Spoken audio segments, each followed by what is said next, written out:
Hello and welcome. This is New Hampshire Track and Field, powered by Runner's Alley and brought to you today by Hoka. We are at the Bank of New Hampshire Fieldhouse in Plymouth, New Hampshire. We're about 15 minutes away from, or maybe 10 minutes away actually at this point, from the start of the track events, beginning with the 3K. So right now we just have some field events going on. On your screen you can see the long jump happening, which is right behind us. Got a pretty good view over here. You can also see the part of the girls' high jump. Looks like we have girls' shot put going on over in the corner.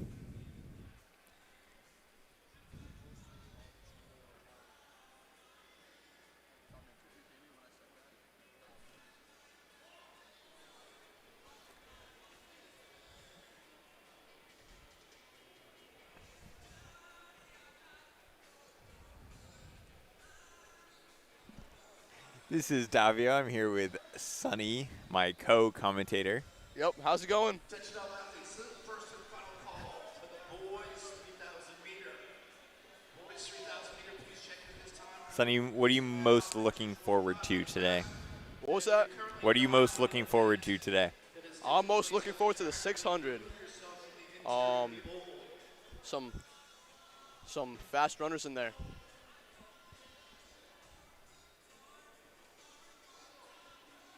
Who?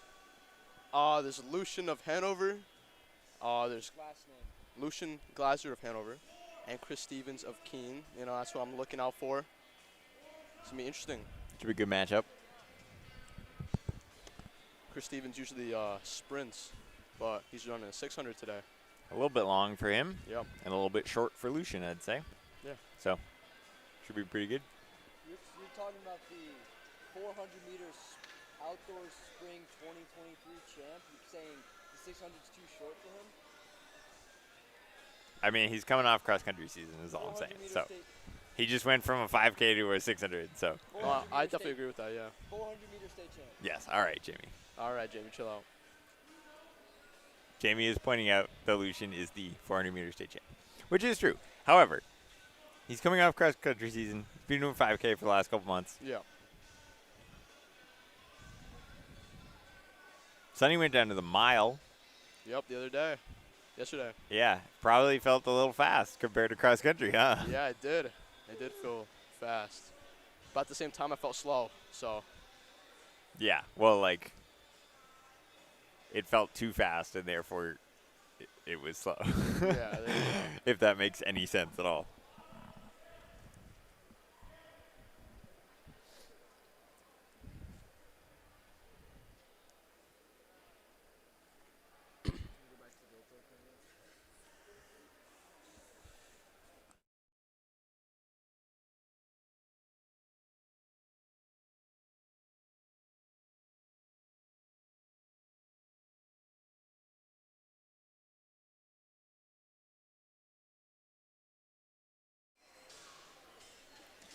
I'm going to try to pull up some lineups here for long jump.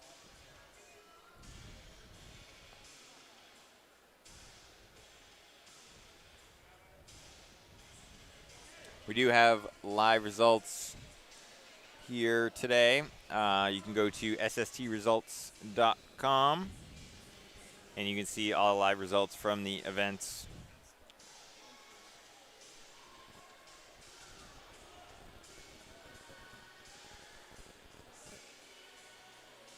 All right, let's see. So for the boys' long jump in Flight 1, which is going on right now, we have Chandler Lytle of Merrimack, Simon Moore of Nashua South, Jacob Ebo of Monadnock, Luca Cable of Merrimack, Matt Scammon of Spalding, Eli Benjamin of Spalding, Dennis Glidden of Raymond, Isaac Nelson of Keene, and Nathaniel Solberg of Hanover. Solberg and Nelson coming in tied with the longest seed, both at 20 feet 6.5 inches. And they're the only two that are over 20 feet. Although Glidden of Raymond is at 19:11, so if he gets a PR today, he could get over 20 feet. Yep. Agreed. Can't quite hear the official behind us giving the distances, but try to visually see whether the jumps are pretty good.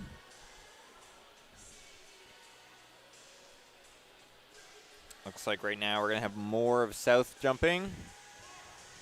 That looks pretty good. Sonny, see if you can hear what this is. All right.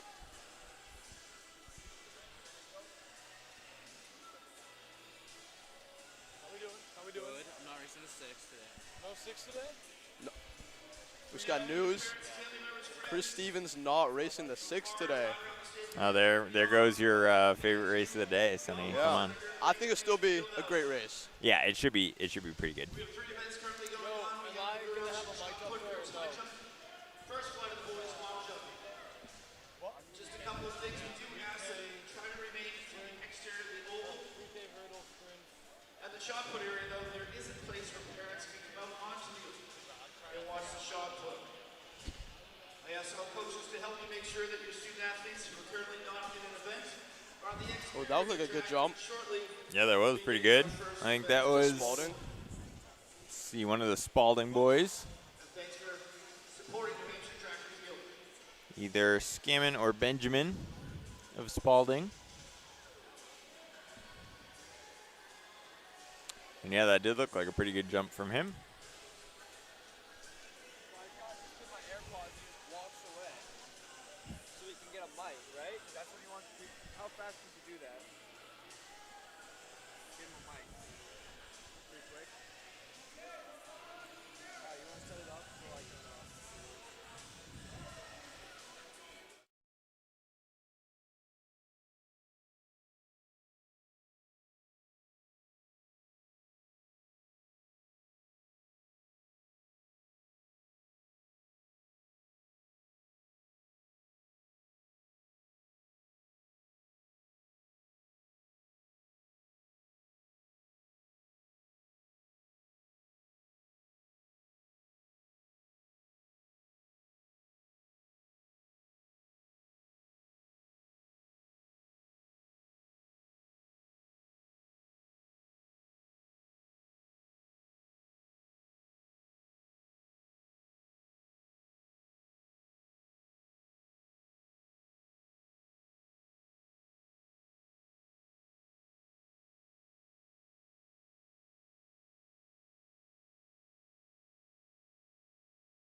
All right, just a few more minutes until the track events start.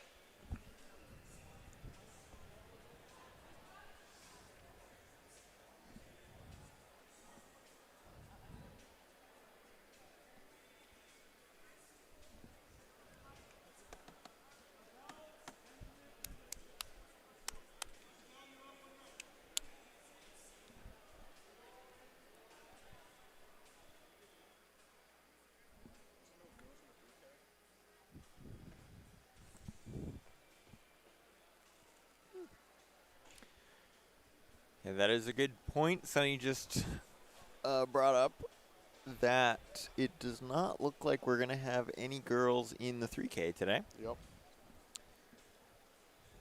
which is surprising. If you run the 3K in the AM meet, Yeah, I think it was 3 girls. Yep.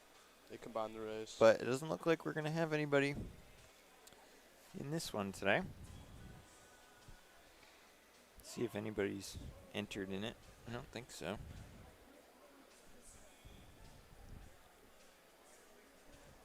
Nope. Nobody in it. Ladies and gentlemen, we're going to begin our first event on the oval.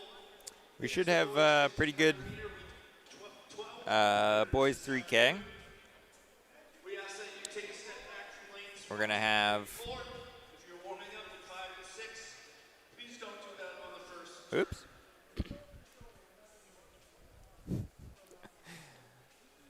Sorry about the pop-up on your screen. So yeah, we got some pretty good times here. C times coming into the 3K. We're gonna have Andrew Valentino at 9:15, Ben T2 9:20, Jace Jocelyn 9:43, Nandish Jain 9:45, Carlton Lampinen 9:51, Alexander Valentino 10 flat, Rishav Sood 10:25, Aiden Basada 10:26, Jacob Brunius 10:27, Colin Plum 11 flat, Joshua Decker 11:08, and Theodore Pekalski 13:30. And they're off. Hey, you gotta hit OK on the screen. Yeah. Okay, you're good. Yeah, you're good. Thank you. Oh, you gotta hit OK on the touch screen. Yeah.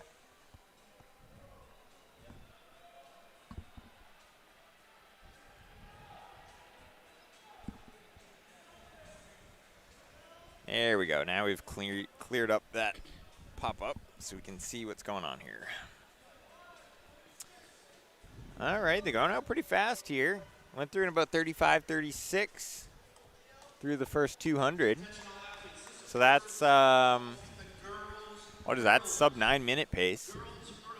That's, yeah, well under 9 minutes I mean, it was for a the 3K. First 200 though, so it's also gonna be quick. Yep, yeah, we'll see what they come through the 4 here in.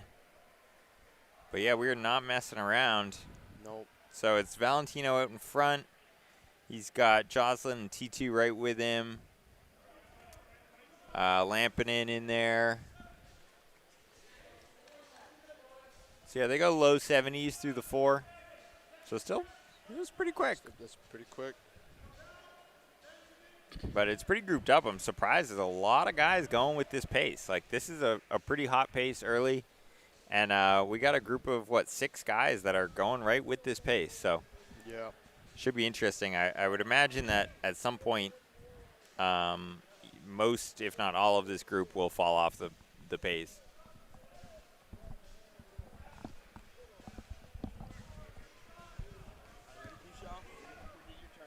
I turned up a little.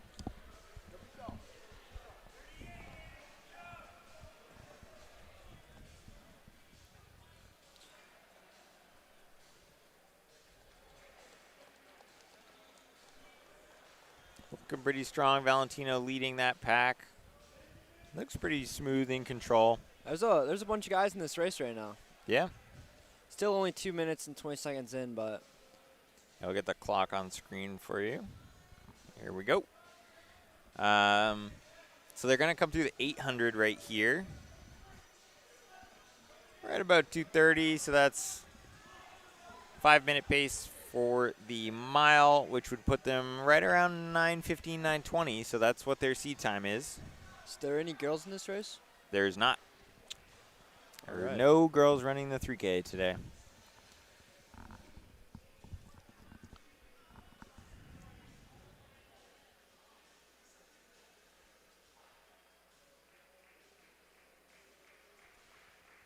All right, so these top 3 have separated a little bit. So it's Valentino, T2, and Jocelyn.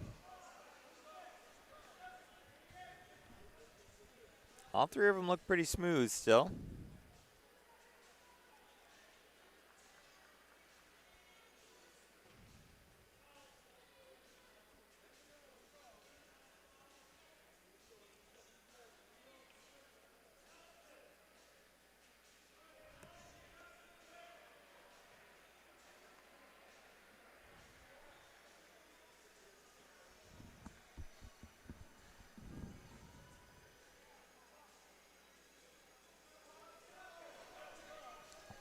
So looks like they're holding right around 38s right now.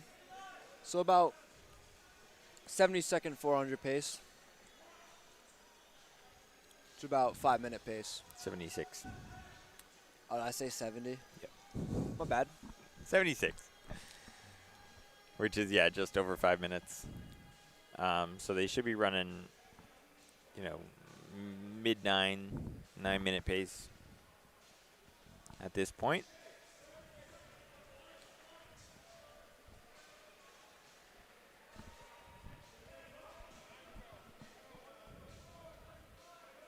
You can see them going out into lane 2 there. See this big chase pack, too. Yeah, we got a good battle going 4 or on. 5. It's a pretty competitive one.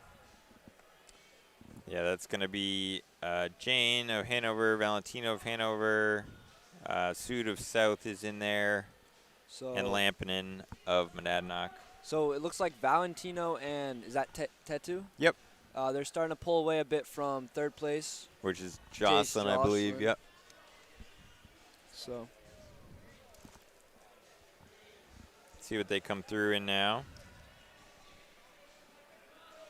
All right, so they've been dropping down to 37s those last 2 laps. Valentino put in a 37 low and a 37 high those last 2 laps, so seems like he surged a little bit. And now on this lap, he's broken away from T2 as well. yeah, good little move there. See if he Yeah, just keeps the pedal down. just about a second a lap he dropped, so not a ton, but enough just to give him some space.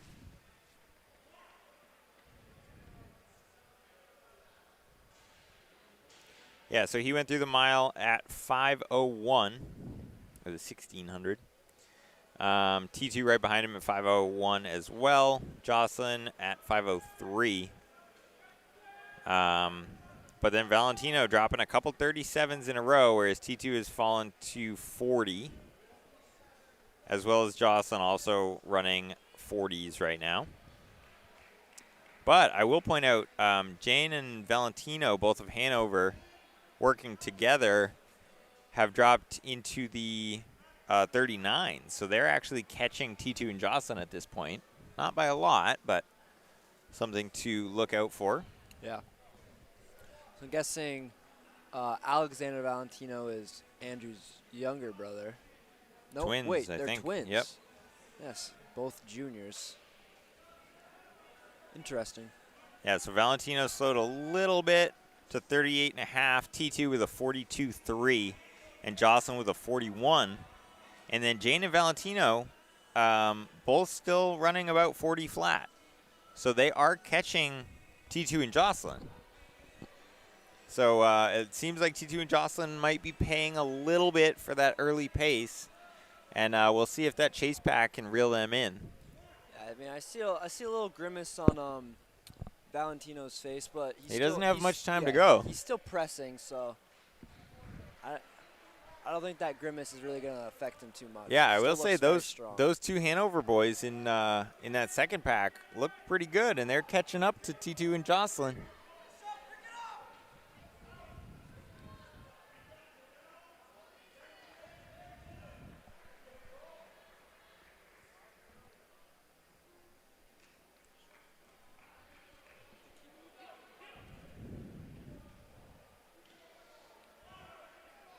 All right, still 38 low from Valentino. He's running really, really smooth.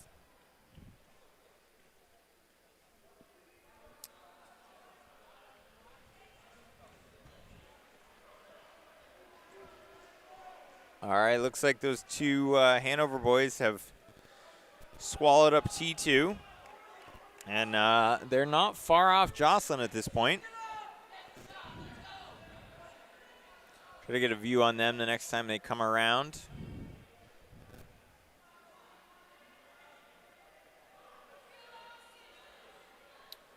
Looks like Hanover's repping some new jerseys.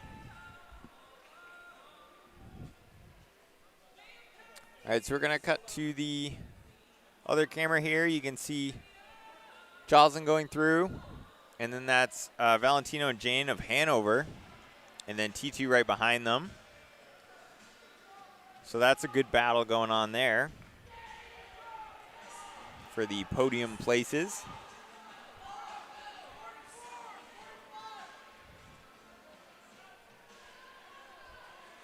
And here comes Valentino into the bell lap. Still running 38s. So he's held really, really smooth this whole time. Looks like he's going to run about a 9:25. He looks strong. Definitely going to be in the 9:20s as he comes around the final turn behind the shot put cage.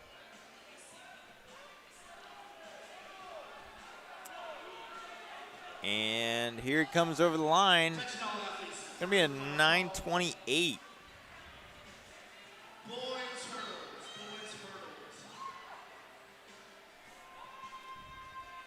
And then let's see, we got Joslyn coming through here, 9:43.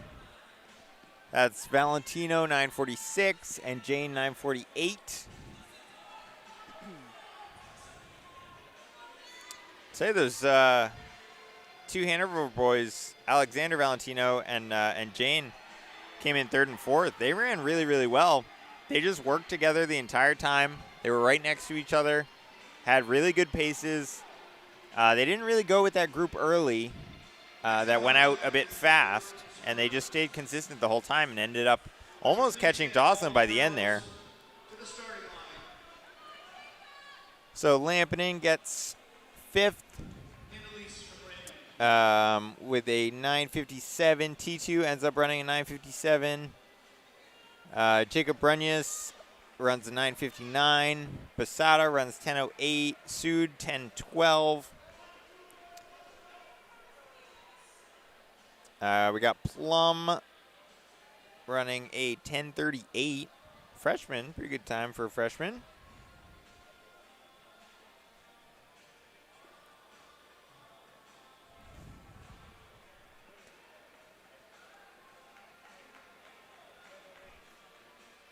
It's going to be Decker of Conval coming through. Attention all athletes, this is the first protocol, second heat, second flight. It's an 11:05. Long jump. Second flight of the boys, long jump. Pretty good last lap from him. He just ran a 35. It's the fastest last lap we had, I think.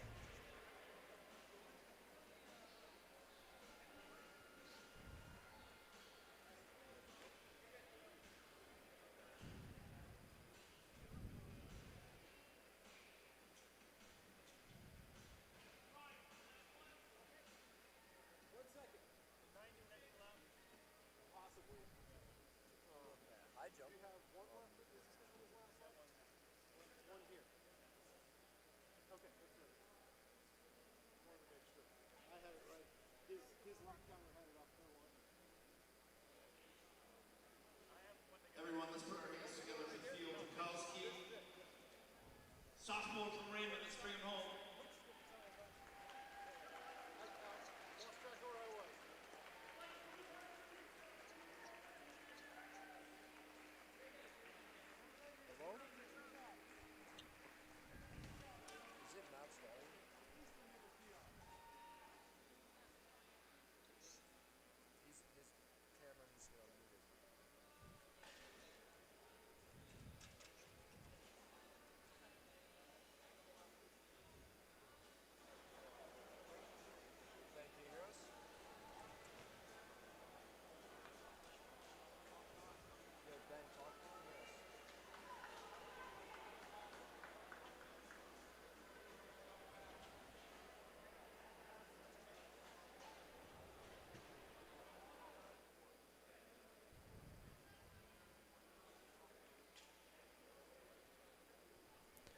All right, we're setting up the hurdles now for the girls' 55 hurdles.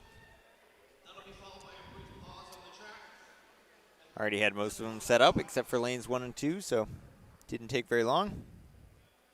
Good work by the hurdle crew.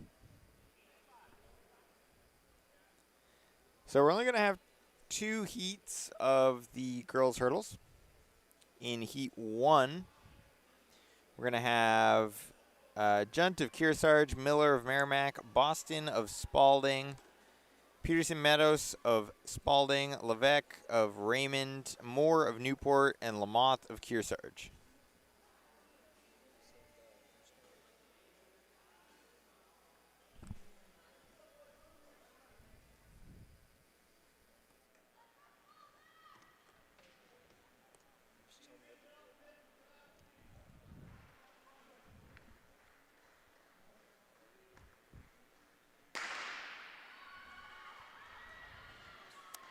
All right, here we go.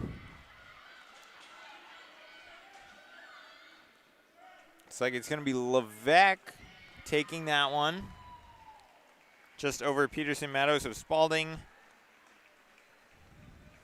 like to welcome everybody here. Just to let everybody know, we have QR codes set up around the building. Get the results up Today, on the screen. time is brought to us by Speed Sport Timing in Princeton, Miranda. You can find the results, qualifying, and all that information on stresults.com. Yes, codes.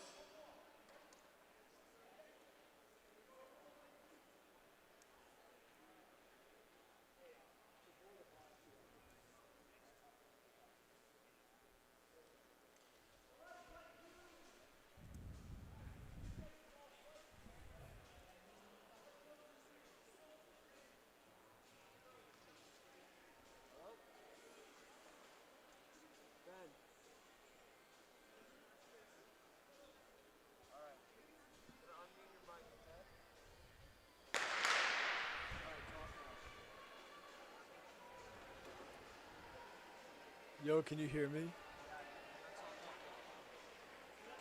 Am I talking into the mic or the phone right now?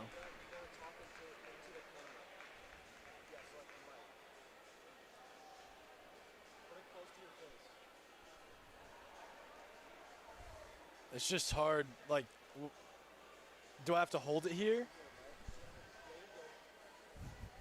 We have Ben coming The through the live issue stream. is the charger. Doesn't know that he's on the live stream, so he's just talking. Can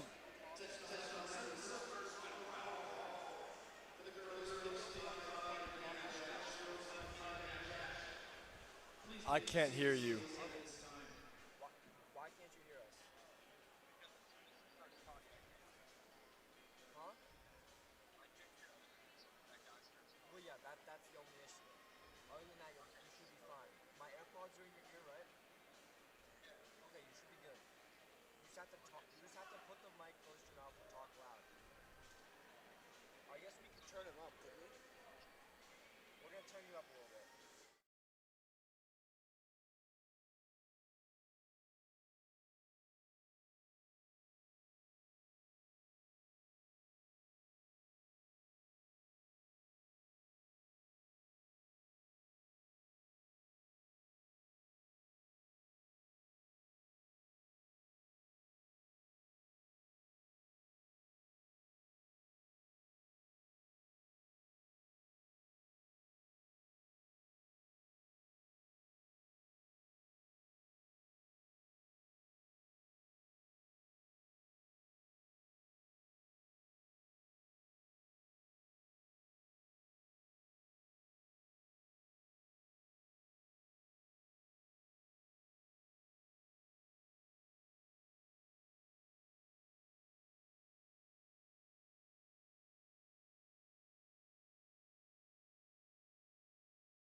All right, sorry for the silence for a bit. We got Ben Robinson, our cameraman, on the Up mic. on the camera. How's the track looking from up there, Ben? It's looking pretty barren, to be honest. I'm not seeing a whole lot of people out here. You know, I wish I was seeing a bit more warm-ups, some strides, you know, but I'm not seeing much of that at all. Just getting ready for these 55 boys hurdles, you know. Yep. See how this goes. Jamie, who do we have in this heat? In the second heat. Wait, this is the first heat. No, is this the second heat? This is finals. Okay. So this is girls' finals for the hurdles All right right. here, correct? Yes. In the girls' finals, we have Cadence Moore of Newport, Ava Labatt of Keene, Caitlin Boston of Spalding, Analim Levesque of Raymond, Devin Patterson Matos of Spalding, Max Castor-Akeen, Abby Bradbury of Kearsarge, and Mara Farron of Kearsarge.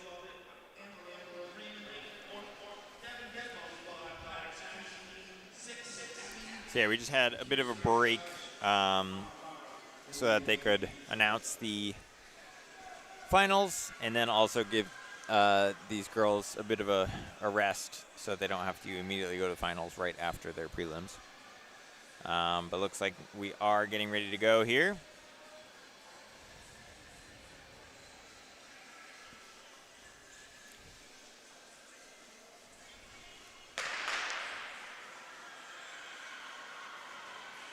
All right, we're off. Looks like Matos and Levesque, although Boston coming up there. Boston with a late surge. Comes out of nowhere on that and takes the win. Let's take another peek at that. So Boston, as you can see in the corner there, is getting over the hurdle first. So she already had the lead at that point. Sorry, now you can see it.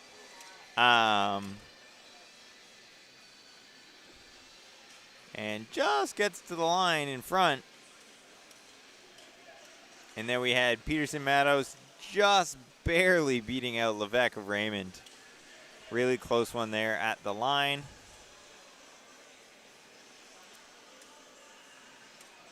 But yeah, Boston was in third or fourth for most of that race. Yeah, so for official results, we have, Ben, we don't need that on the screen. Just figured I would show it. We have our own results. Yeah. We have Galen Boston, 1064, Devin Patterson Matos, 1082, and rounding out the top three, we have Annalyn Levesque at 1087.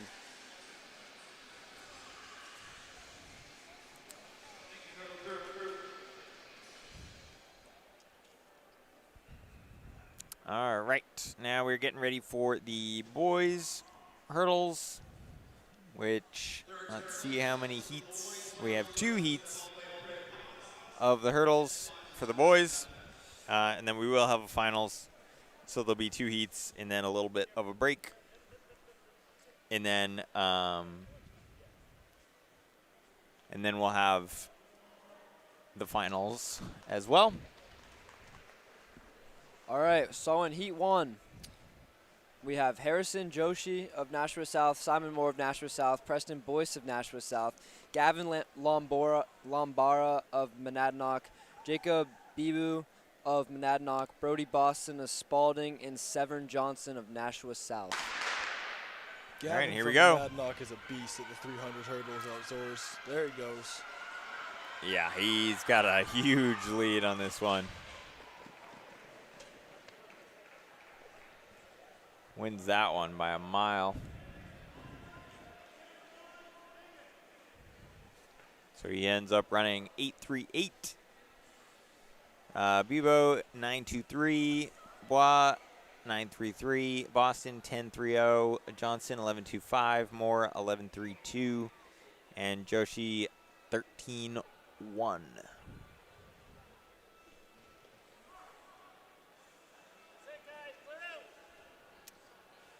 All right, and in the second heat, we have another Joshi.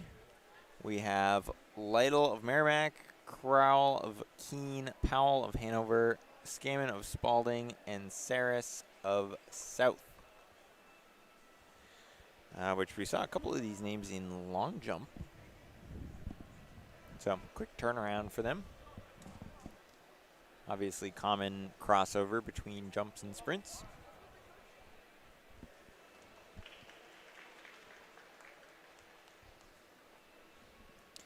Once again, we are interviewing the winners of all of our events. Looks like we got Caitlin Boston over there, the winner of the girls 55 hurdles, being interviewed.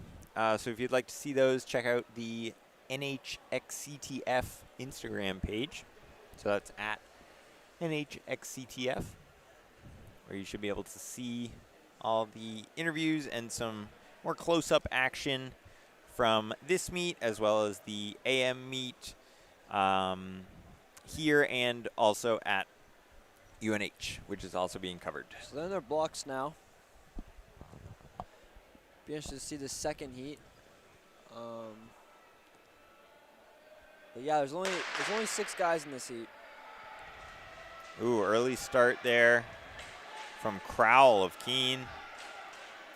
And he wins that one by a mile too. So 2 big wins in the prelims, so that should be interesting in the finals. I don't think we saw Aiden Powell running that one. But Yeah, looks like we missed somebody. But we do have Crowell of Keene winning that in 8.29, so it's even faster than Lombara went in the first heat. So that'll be a good matchup in the final. Good to watch. Possibly a close finish.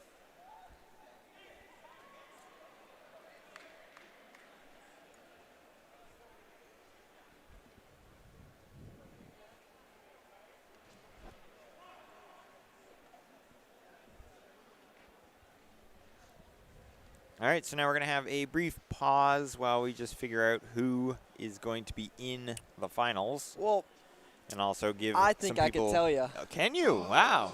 We have, that was quick. In the final, we have Wayne Crowell, Gavin Lombara, Jacob Bibu, Preston Boyce, Mason Josie, Matt Scammon, Brody Boston, and Chandler Little rounding out the 8 boys that will be in the 55-meter hurdle final. Yeah, so 2 guys almost a second clear of everybody else. We got Crowell at 8.29 and Lombara at 8.38. So they should be pretty far out in front in this heat, but it's going to be a good battle between those 2. I totally agree. Also totally agree. Ben, who are you picking there? Lombara, though. Oh, Lombara. Probably a good choice. He's got that 300-meter hurdles on lock this year in D3.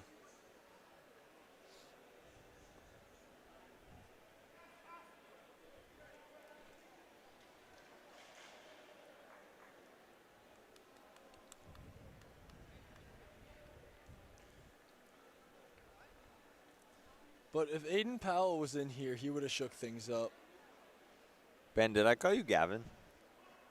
I don't think you did. Okay. I'd be a little offended, to Just be checking. honest. That's reasonable. I wouldn't want to be associated. I don't know. Just in the with back of my him, head, I but was like, did I just say Gavin? But I don't know. Maybe you did. Maybe I just didn't even realize. It's hard. I'm just talking to like a disembodied voice right now. I mean, you know where I am. Like, I'm right over here. Yeah, I know, like but I'm like, 50 I yards don't know away who from you are. All right, who are you going to take here, Davio? I'll go Crowell. Speaking of go Gavin opposite. Demas, Alright.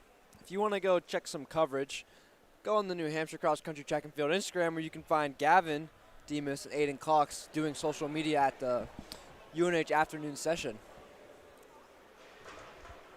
Little PSA.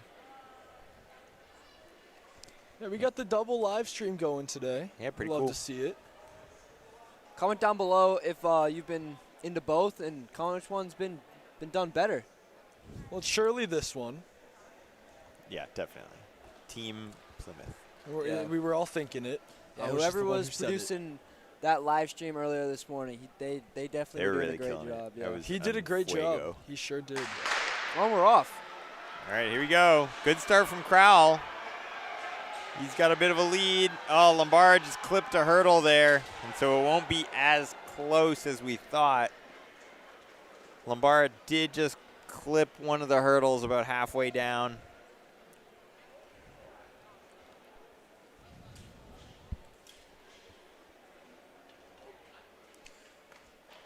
All right, so we got the results up on screen. Crowell goes 1/100th of a second faster with an 8.28.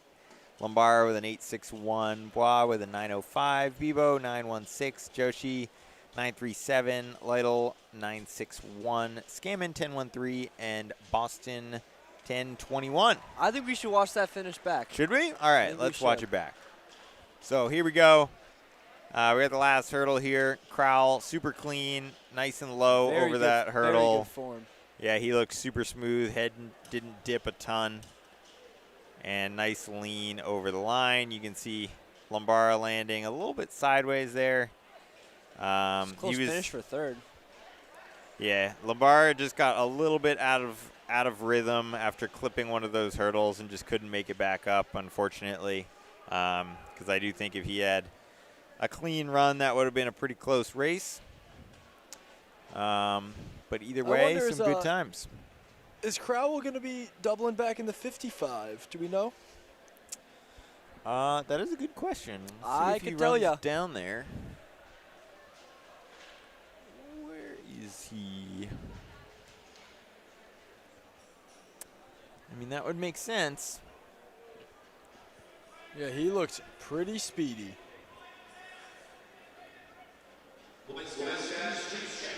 Yep. He is in Heat 4 of the 55. If you want to see just how speedy he was, you can go to SSTResults.com. We got live results. We got live stream. Results. Yeah, we got live everything. All right. Well, First heat of the girls, we got Castor of Keene, Stengel of Monadnock, Blackington of Newport, Tallman of Spalding, Candle of Merrimack, Oviedo of Nashua South, and Donahue of Raymond. Got a list up on the screen real quick. we're off. Big lead here. It's going to be Tallman of Spalding. It makes sense. She started in lane 4, and as Ben educated me this morning, lane 4 is normally where we see our fastest person in the heat, because they're in the middle of the track. Which, I mean, I'm not a sprinter. Inside-out seating, Jamie. Yeah, I mean, I'm not a sprinter, so I didn't really know that, but I'm not a sprinter either. Not sure how I knew that. it makes a lot of sense. Yeah, if you're I just took a if guess you're in when lane, looking at the results. Well, I if mean, you're in lane 4 in the mile, you are not the You top are seed. not the best.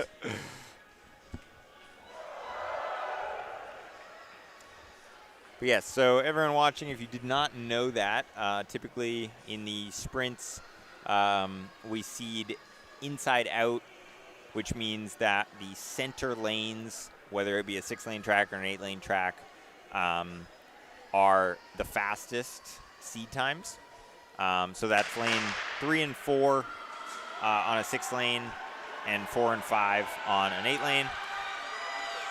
And once again, we see that hold true as we have lanes 4 and 5 go 1-2 in this race. That was Chavarin of South with an 8:07. Song of Hanover with an 8:39. Levesque running an 8:54. Lee 8:66. Mullenbrook 8:71. Labatt 9:06. Lamoth 9:73. And we got a DNS from Garland. Okay, moved on to Heat 3. We have McNamara of Newport, De Jesus of Hanover, You got it, Jamie. You can do it. Zaricki Not of bad. Nashua South, Ethier of Keene, Patterson Matos of Spalding, Farron of Kearsarge, and Sika Merrimack. And as I said that, we're already finishing. That was a quick one. Looked like Ethier of Keene taking that. With a 8:36. Peterson Matos with an 8:60. Farron of Kearsarge 8:75. Seek 8:79. Zariki, I'm just stealing your pronunciation on that one. 9:30. McNamara 9:43. De Jesus 9:66. All right, Heat 4. We are really ripping through these dashes here. We got Donahue of Raymond, Raya of Kearsarge, Andrade of South, Amu of Merrimack, Junkins of Spalding, Owen of Keene, and Jacobs of Spalding. Oh, this one's close. Ooh, I don't know how to call that one. I mean, good thing we have replay. Oh. Let's get Do to we it. have a replay of this? Let's see. What do we have here? It's going to be Junkins of Spalding on the outside. Yep. Just barely beating Amu of Merrimack. Be interested to see. 8:21 to 8:23. So you can see not much of a difference there. Amu gets the head lean down, but the chest of Junkins, which is what counts, across the line. First. Okay. A lot of close finishes. Heat in 5, this we one. have Cassidy of Merrimack, Ingram of Kearsarge, DeLeggy of Keene, Bordrew of Spalding, Nelson of Nashua South, Harwood of Monadnock, and Lund of Newport. Looks like we're getting another Another close close one here. Oh, I think it's going to be South. I think, yeah, South I definitely think edged her that's at the line. Nelson of South. Let's see if we can take a look at that one. Yep, 100%. Yeah, just the last 10, 15 Yeah. meters looked like. Just put a little bit of space there. So we have Nelson in, let's see. Yeah, Nelson 838, Boudreau 841, Deleg 874, Harwood 890, Ingram 895, Cassidy 928. All right, Heat 6, already in their blocks. We have Junt of Kearsarge, Mace of Spalding, Hildreth of Keene, Tekowski of Spalding, Moore of Newport, Cincinnati Hanover, Ramirez of Nashua South, and Moore of Raymond. Ooh, big win here. Spalding's got some good sprinting. Yeah. Like they've Yeah, they had the hurdles and the dash. yeah, they've won what, 3 heats here now? They're gonna have a couple of Spalding girls in the final. This could be an all-red final. I mean, I can tell you. But yeah, so moving on to the final, which will take place after the boys, we're gonna have Caitlin Tallman, Alejandra Charvin, Abby Junkins, Kaylin Amu, Layla Tekoshi, Sophia Ether, Pearl Nelson, and Haley Song. Yeah, all pretty close. Only 3/10 separating those top 8. So 1, 2, 3. Oh, wait, 1, 2. Yep. So we're going to have 3 Spalding girls out of 8 in the final. That's, Yeah, pretty good. That's pretty dominant. It's pretty strong. But before that, we will have the boys' dash going off. And it's looking like Chris Stevens is in here. Yeah, Heat 1. Who do we got, Jamie? All right, Heat 1, we have Cunningham of Kearsarge, Queen of Spalding, Almonte of Merrimack, Stevens of Keene, Jansen of South, De Silva of Raymond, and Heath of Stevens. Yeah, so Chris Stevens in this one in, looks like lane 4, so he Yep. should have the fastest seed time. Not surprising. Talked to him earlier. He said he is not running the 600, which originally he was thinking about. I'm a little upset about that, if I'm I being know, honest. that was going to be fun. I was talking about that as race of the day, him and Lucian.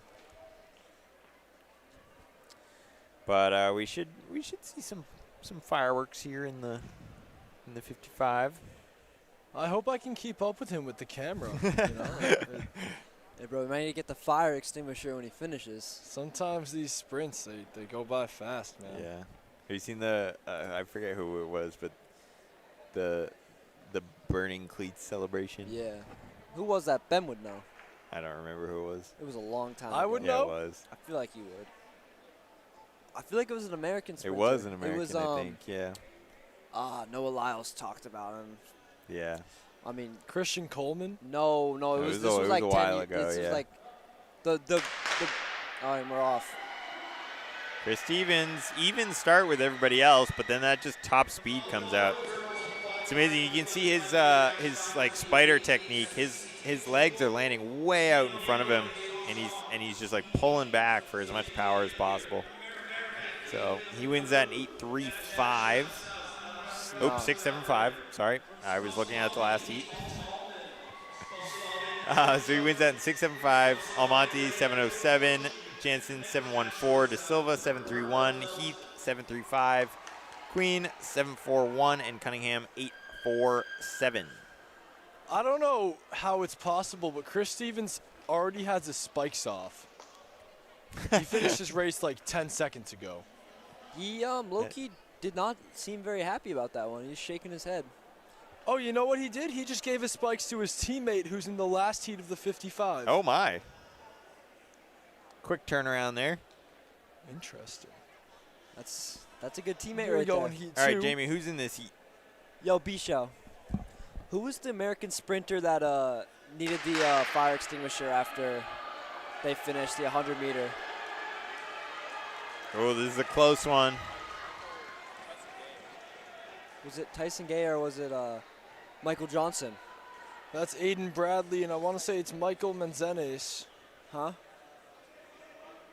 All right. Yeah, Ben, you're correct. We had That would be Bradley. correct. Bradley with a 6.95. Menez of South 6.97. Bates 7.35. Reeves 7.62. Smith 7.75. Dawes 7.93. And Dunphy 8.06. Yo, Ben. Yes. B-Shaw thinks the American sprinter that needed the fire extinguisher was Tyson Gay. That sounds right, yeah. Does it? I don't think that sounds right. You sure? What if it was Gatlin?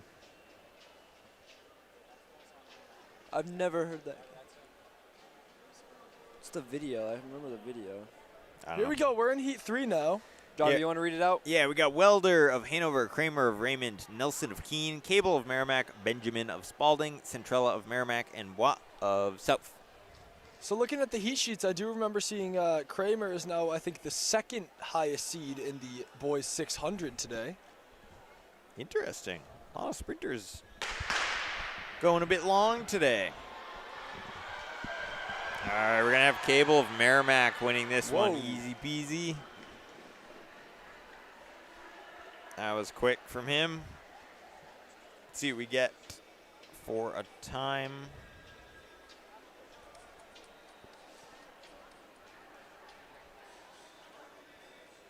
Yeah, it was Marcy Green. No, Morris Green, something like that. I don't know. Maurice. Maurice Green.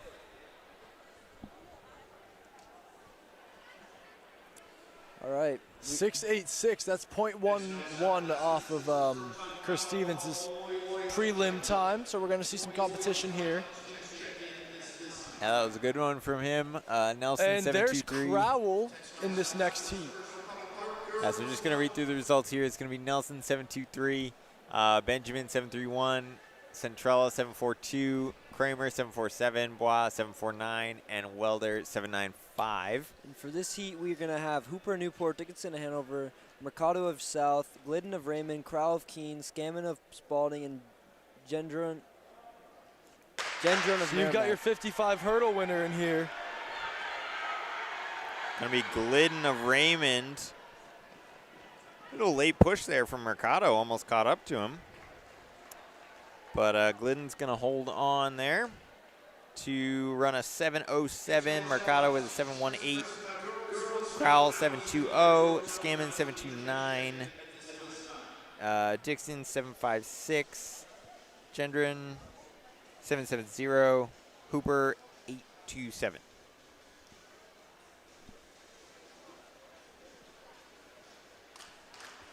Hey, Jamie, I wouldn't mind if you could tell Sonny to run my water bottle up here. Okay. Thank you. Got to stay hydrated. Keep the stream running smoothly. Is your water bottle black? Yes. Is it like the one next to the computer? Yes. All right. It's the big one. He'll be bringing it up to you. Got to stay hydrated. Yep. Make sure you say thank you. Absolutely. Very important. Hydration and manners. It's key. And rest. Wait, did you say rest? Okay, in this heat we have Rollins, the second of Raymond, Gillis of Keene, Karuru of South, Shiner of South, Walker of Spalding, Cassidy of Merrimack, and Higgins of Monadnock. And here we go. Walker of Spalding with a really good start, but then it's going to be Schneier of South catching him by the end. Looked like Walker got out a lot better out of the blocks. But Schneier with the top speed to run him down got 6.97. Walker a 7.15. Cassidy a 7.36. Carew a 7.40. Gillis 7.55. Higgins 8.03. And Rollins with an 8.95. And what do you say? Sonny and Bisha just delivered me my water. Thank you very much. Good work, hydration team. The official hydration team of New Hampshire Track and Field. It's true. This is the final coming up for the girls. And so in the finals, just to go over it again, we're going to have Nelson, Takakoshi, Junkins, Tallman, Shavarin, Amu, Ethier, and Song. So I think Tallman looked super, super fast in her prelim, as well as Shavarin. They're in the middle 2 lanes. And then actually all 3 Spaldings are right in a row, which is pretty funny in lanes 2, 3, and 4. A little teammate competition here.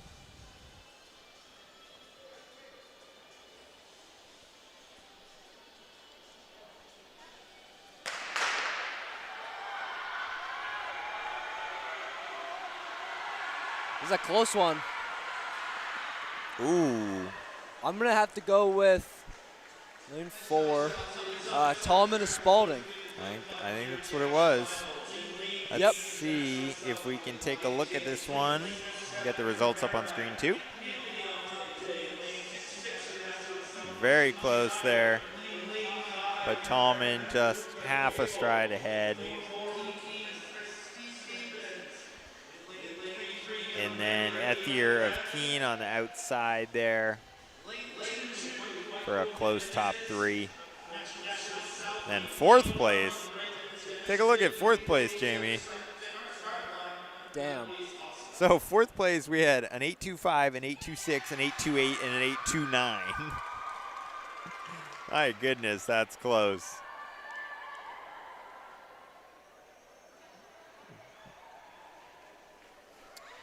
Well, that's why we have the timer. All right. So who do you guys got winning this this boys 55 final? Ooh, I mean, I probably gotta go Stevens. You could go with the easy pick, or you could get a little exciting. And I'm gonna say we got an upset on our hands here. Who is the kid that ran point 1 slower? Luca. Luca's gonna win. Not DeLuca. Luca That's for from sure. Merrimack. They didn't even have mile speed. Not who? Not DeLuca. DeLuca. Get it, Ben, Oh, yeah. because Davio's last name's DeLuca. Yeah. But if I don't have mile speed, I sure don't have 55 speed. All right. Did we already run down this heat? We did not. Who's in the final, Jamie? We have Glidden of Raymond, Menezes of South, Bradley of Hanover, Stevens of Keene, Cabell of Merrimack, Schneider of Nashua South, Almonte of Merrimack, and Jansen of South. Yeah, so we're looking at Stevens and Cable, both right next to each other in 4 and 5. And that is going to be a really, really close battle. We saw in the prelims they were, I think, 1/100th of a second apart. So it's going to be. I think they were a 10th of a second. Was it a 10th? Yeah, it was a 10th. Oh, Yeah, whoops. Stevens What'd you was think? .75 and Luca was was .86. Ah, okay.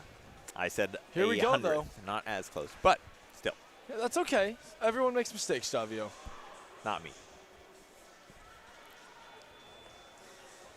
All right, they're getting in their blocks here.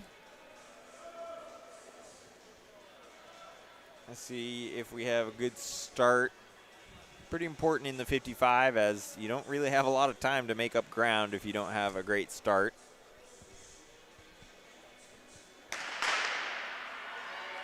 It's like pretty even from everybody. We see that top speed of Stevens coming out.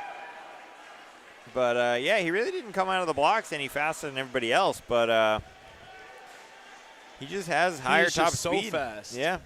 And so he runs a 6.73 to Cable 6.87. Gonna have Bradley 6'8'9", Manez 6'9", Glidden 6'9'3", Schneier 6'9'9", Almonte 7'06", and Jansen 7'12". Hey, did you get a rewind of that? Because that was, you didn't, you missed it. Nope. Sorry, folks. Too That was- fast for me. That was a pretty close one, like Yeah, look the at that. rest of the way down. 6 guys sub-7 there. Yep. All right, so next up on the track, we're going to have the girls' 1,000. I don't know. Let's see if we have.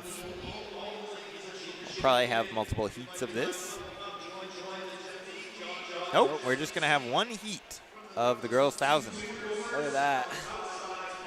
So we're going to have Mulaney Bedard of Merrimack, Arena Marengo of South, Megan McWhirter of Merrimack, Ella Vincent of Merrimack, Kayla Zulo of Newport, Delaney O'Neill of Raymond, Abigail Yakel of Raymond, Molly McDonough of Raymond, and Acadia Gafford of Raymond.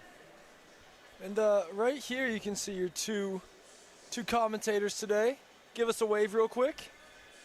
There they are. Jamie on the left, Davio on the right. Hey, you can see me in Been my working down all jacket. day, putting in the work. It's a little chilly in here, actually. Talking about this race again, I'd have to put my money on Mulaney Bedard because she comes in with a 3:13 seat time, which is 17 seconds faster than second place. Although, I will say, it looks like a couple people have not actually run this yet because I think their seat times are kind of OOs, yeah. just estimations or placeholders. So we'll have to see. But we got Bedard right out in front. See what she comes through the 200 in. Looks like it's going to be right around 30 seconds. It'll be pretty quick.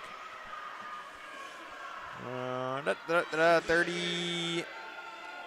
What was that? 35? I think 34, 35 through the 6. 35.59. Through the 2. So yeah, pretty good pace. That would be what, 2:20, 800 pace, which is pretty quick, pretty fast. Yeah. And then for 1,000, that's even faster. Sub 3. So yeah, she's going after it. We'll You gotta see. think That her would goal be might be sub 3 today. yeah, that would be a big drop from her time, but it looks like she wants it.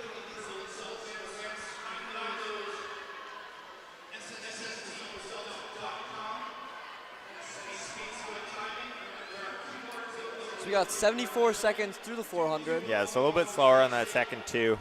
But So I think still she did go strong out. effort. Yeah, she did go out a bit fast, but now it looks like she settled into her pace. And she's going to have, what, 2 to go when she comes around.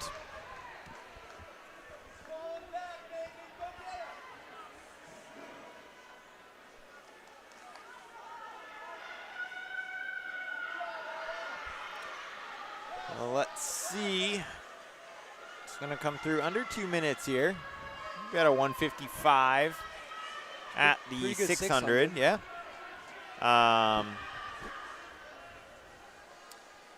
I have second place come through 205.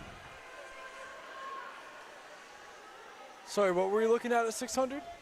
155. Oh, that's solid. So she's going to have 200 to go at the line.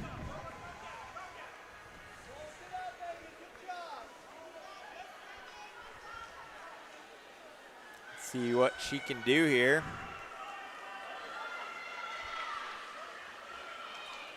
If she closes hard enough, this is going to be a PR Hopefully for a her. 3-0 effort. Yeah. See what she can do over this last lap. Still looks pretty good. You can definitely see the cadence has slowed down a bit from that first lap, but she still looks really, really strong. Holding her form together pretty well.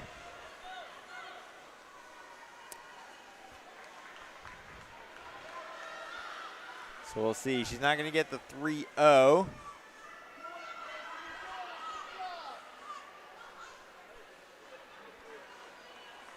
going to be just over 320, I think, at the line.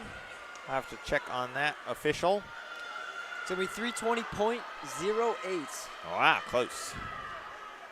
Good effort by her, good win. Second place is going to be Arena Marengo in 335.55. And rounding out our top three, we're going to have Megan McWhitter at 349.7. Ben, any thoughts on that race? No. Okay.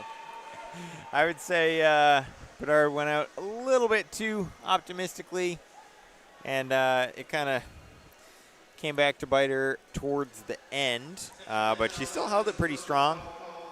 She looked pretty under control, didn't, completely fall apart. You see a lot of people when they get tired, their form goes all over the place, and it's I actually just not. changed my mind. I do have thoughts. Okay. Just Just go like ahead you and said, interrupt she me. went That's out fine. pretty ambitiously. Sorry about that, Davio. I can't hear you when he's talking, so I just assumed you were done. My bad. But, if you're gonna go for a time for a big PR like that, I feel like you just kind of get to get out ambitiously. And she went for it, and sometimes it pays off, sometimes it doesn't, but she still came out with the win. So Yeah. love to see that. I have always said that in order to run a certain time, like you have to go out and run that time. You can't just kind of sit back and Right. hope that magically you just get 10 seconds out of nowhere, So, yeah, we are on the first lap of the boys 1,000. We're gonna have Penamatsa of South out in front here. Duchesne of Conval, Bon of Newport, Minkler of Conval, Brown of Keene, Welder of Hanover, and Swimer of Keene. They come through in a 32 through That the is 200. That is pretty quick. Sitting right at 240 pace. Yeah, I think we are going to have 2 heats of this one. So this will be the first of 2 heats running slow to fast.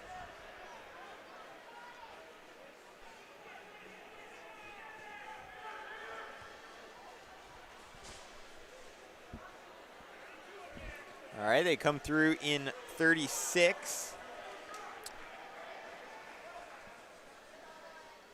So still on pretty good pace here.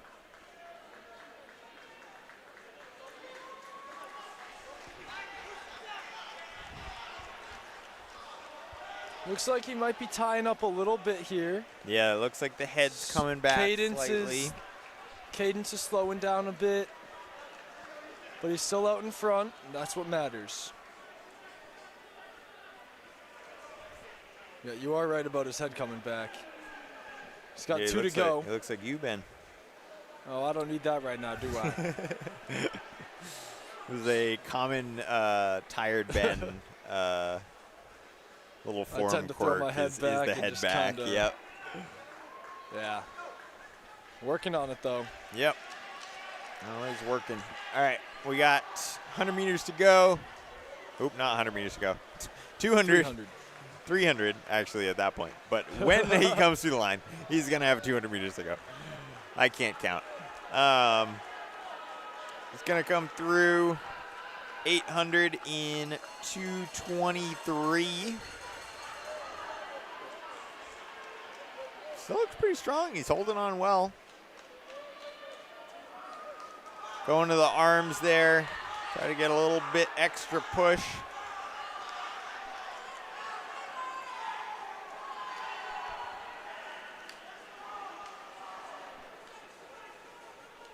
All right, and coming around the last turn, this is Penamatsa of South. Is he going to get under 3 minutes? He is, 2:58.94. So that gets him a qualifier. I think the qualifying time is 3 flat. Yes, Jamie? I don't know, maybe you probably know Coach Davio DeLuca. Yeah, I probably should know that. I believe it's 3 flat. So just squeaks under there. Duchesne runs a 319. Bond with a 321. Welder with a 324. Minkler 329. Brown 331. And Swimer 332.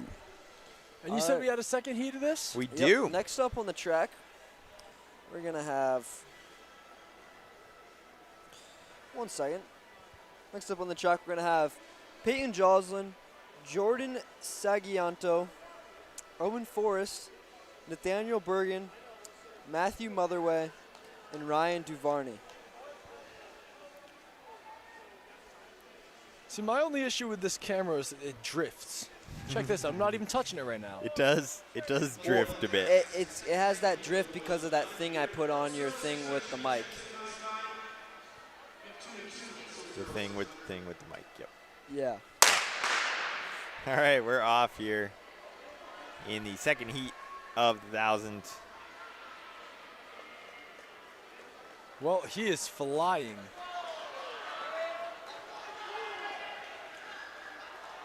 Yeah, it's Joslin out in front, going after it. He seated, I think, 243, somewhere around there. And he's not messing around. Going to come through in 30-31 through the 2,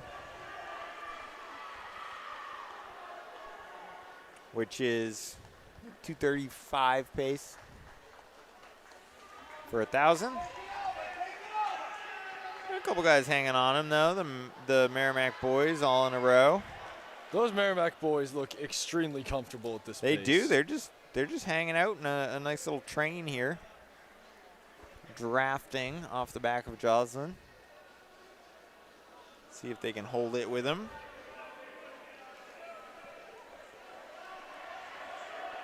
.65 to the 400 with 31-34. A common trend in the 1,000. My opinion, it's the wrong way to run the 1,000. That's the way you run an 800, but I feel like the 1,000 is more of a race that you want to run a 200-meter split that you can hold for 4 laps, and you want to be able to negative split that last lap. You got to run it more like a mile, but at like a quicker pace than you would run the mile. But not a pace where you're going to be very lactic with 400 to go like you are in an 800. I think that's why the K is such a hard event to run quick in. Like you either can or you can't. It's an acquired trait. Yeah, it is definitely a tough event. Obviously, the 800 is, by general consensus, one of the hardest track events. And then you just add another 200 to it. So it's like, it's not really that much longer, but it is. So, pretty tough. I don't know who this Merrimack kid is in second, but he looks like he's just going for a jog. We'll see if he can outkick Joslin here. It's going to be, Watch Forrest, South I think, in in fourth. second there. Watch South in fourth right here.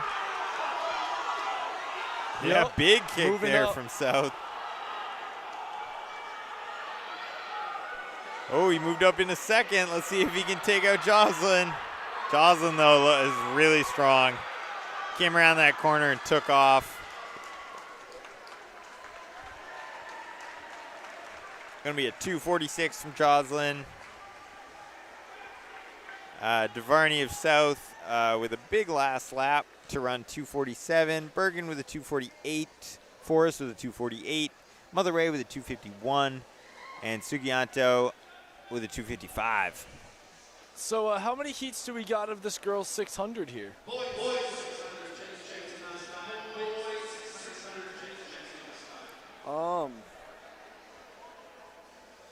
We have 2 heats. All right. So after that Oh. second heat, me and Jamie are going to do a little switcheroo. Not a lot of And, heats for the 600. Yeah, 2 for each, the girls and the boys. Yeah, surprising. Then we're doing a switch after the second heat. After the second girls heat, yep. Yeah, I'll go really quick to you. Okay, I don't know if you guys just caught that in the bottom right corner of the screen right there. Yeah, I did catch that. The hurdle winner of the boys just had a great little high jump there. But we are off on the track, so we're focusing on that right now. Yeah, high jump's getting up there. Girls 600 meters.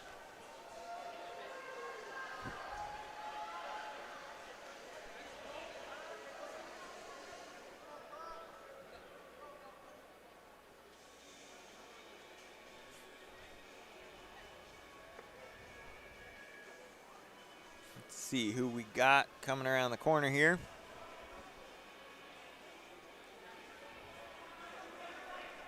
It's going to be Almonte of South leading DeJesus of Hanover.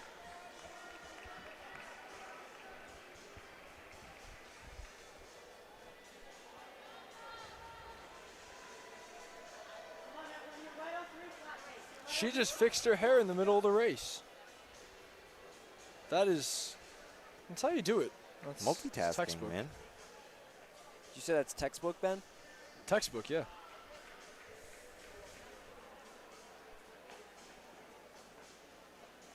If it's in the way, it's in the way. You just gotta, All right, so she's going to come through 400, right around 82. And she looks still pretty strong. DeJesus fading a little bit. See if she can put on a little bit of a burst. I think DeJesus is definitely going to get caught by South here. As the South could get the 1-2 in this first heat. But Almonte looks pretty good, leading start to finish. And still cruising along here. Got 50 meters to go off the turn. See if she can run 2-0. Be pretty close, I think. Oh, not quite. She runs 2:10.69.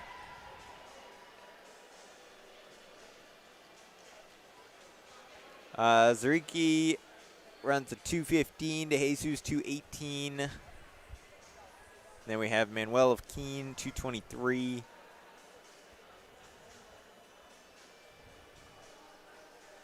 All right, Ben, I'm going to come and switch with you. Just stay there, okay? Okay.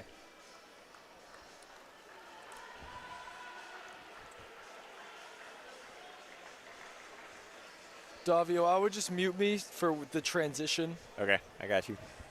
Yep. All right, everybody. Just me now.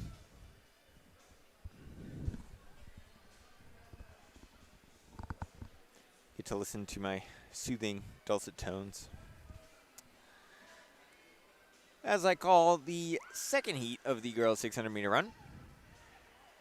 We're going to have Simpson of Hanover, Boston of Spalding, Long of Nashua South, Levesque of Raymond, Kelly of Nashua South, and Taylor of Merrimack. So Levesque and Boston both ran the 55 hurdles, Boston winning it.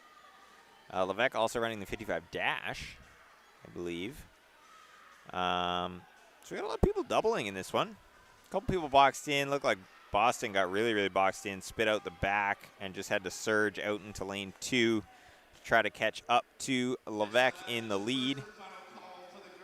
And Levesque went a bit wide on that back straightaway and put herself right up in the front. Didn't want to get stuck behind anybody. So they go through in 38 with Levesque leading the way. Boston right on her shoulder, but she is running in lane 2. So she's running a little bit extra, although in a 600 it's not necessarily too bad of an idea because you really, really don't want to get stuck on the rail and the inside. There's just not enough time in a 600 to react to moves or to make up any ground if you do get stuck on the inside just for even a couple seconds.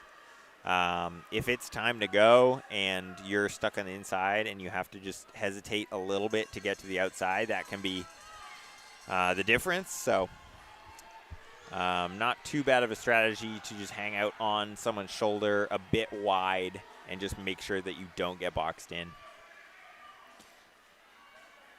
But we are going to see Levesque hold on here She's got 100 to go, and she's just lengthening her lead at this point. Boston there in second, but it looks like she might get caught here by Simpson of Hanover. So we're going to have Levesque win this just under 2 minutes. Simpson also goes under, and Boston all under 2 minutes. The results up on the screen for you. So Levesque runs a 156, Simpson with a 157, Boston 158, Taylor with a 2 flat, Long with a 203, Kelly with a 205.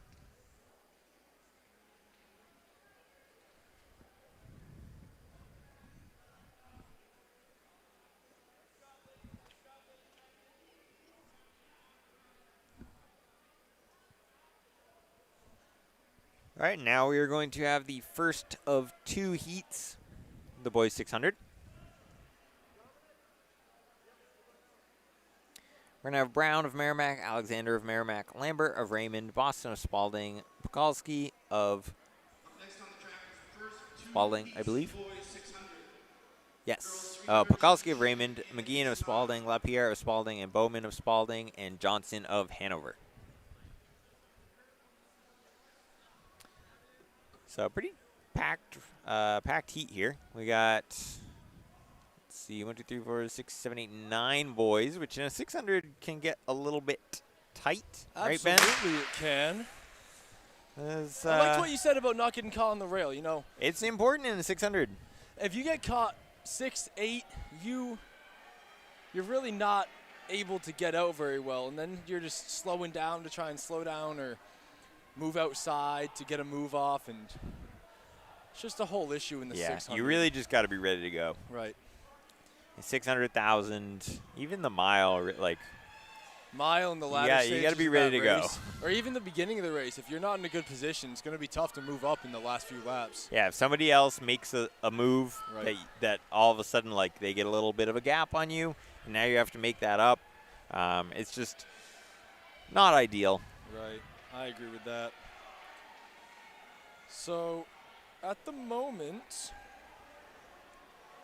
who is that out in front? That's looking like I believe it's Boston. Brody Boston. Is that the other Boston's brother? Possibly. Don't know. I don't know if she was from Spalding. I couldn't really see from up there. She to be totally is honest. from Spalding, yes. And she's cheering him Oh, on, yeah, giving I'd giving him some instructions. One would venture to guess that is a sibling. Some relation At or least. other. Of course. He's looking good. He's going to the arms here, but he might get caught. That's Raymond. I'm not sure which Raymond one it is. It's either Dom or Caleb. Let's see. Raymond, got a good burst of speed off the corner. He caught him. And Brody does not have an answer. That's Caleb Pekalski. Running 140. It's pretty solid. Wow. Great finish there at the end. That's a good Pekalski time running right a there. 141.6. Boston with a 146.0. Brown 141. Alexander 141. Lambert 146. McGeehan 146. Bowman 151. And LaPierre 151. All right, so for the second heat, we're going to get our pal. Lucian Gleiser. I was going to say Jamie Leno. Oh, well, we're- Lucian Gleiser is one of my pals. I like him. We're going to get our pal Jamie Leno on the mic here. Jamie, can you hear us? Hello? Hi. So, Little yell from so Lucian in the second heat of the boys 600, we're going to have Gleiser of Hanover, Kramer of Raymond, Allard of Nashua South, Basoli of Merrimack, Philo of Merrimack, Bryan of Nashua South, and Cormier of Spalding. Gleiser needs to get out. He is not going to be Did happy about that. not get out. He is not gonna be very happy So yeah, about he's that. stuck inside now. That's what we were talking about. We were talking 'Cause about he this, is- but he's got some room now. I would venture to guess is the fastest 600 runner in the arena tonight.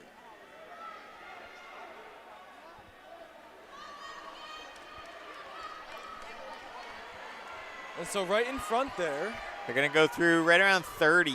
I think that's Micah Allard. Kramer, so it's Allard, Gleiser, and Kramer. They are moving right now. Oh, Gleiser trying to go. Gleiser's done playing around. So they went through in 30, which I don't think Lucian wants to run that. Yeah, I think he wants to run like 28. So I think he got the split on that first 200 and was like, okay, I need to go in the back stretch, which Came he through did. with 57.5. So he just ran at 27. He goes 30 to 27. We'll see what his last split ends he up looks being. great still. Allard is still there. Kramer's still right on Allard, but it's looking like it's Lucian's race to lose here. He Oh, looks took a back. little look back. I don't love that, Comes Lucian. through You gotta 500 at 112. keep ripping, dude. This could be a 125 here, 126. 1, 2. Tied up a little bit on that final stretch, but he gets through Good in race there. 126. Runs 126.62 officially. Allard second of South in 129.35. Kramer at 129.57. Bryan 133.32. Basoli 136. Cormier 138. Thilo 141. So I think Lucian probably could have dropped another second off of that time tonight if he doesn't get boxed. I mean, he ran a 30 first lap, goes right back to a 27. You know? Yeah, do we know what his We can look right here, actually. his final split was on that one? Would be interesting. Hang on. It was, usually it tells We'll go me. by heat. Yeah. See if it'll tell you. It might not It's have not splits telling for us. this one. It might by the time it says it's done. It's not giving us splits, but I know that it said his last split was 29 something. Okay. 30, 27. So that makes sense for Yep. the 126. Yep. But Allard with a great race. Kramer as well. So you got 3 guys under 130 tonight. That's a great day for the track. And Yeah, in the chat also we have Holly Boston, another Boston, Oh, another Boston. informing us that the Bostons are siblings. They are siblings. Yes. All right. Makes Would that sense. Boston also happen to be related? I mean, I would I venture to would guess. think so, I man. would Yes. assume, yeah. So right now, getting on the track in just a moment, we're going to be having the girls 300 meters, which is going to be the first heat of 5. Yeah, so you can see them getting instructions on the corner over there.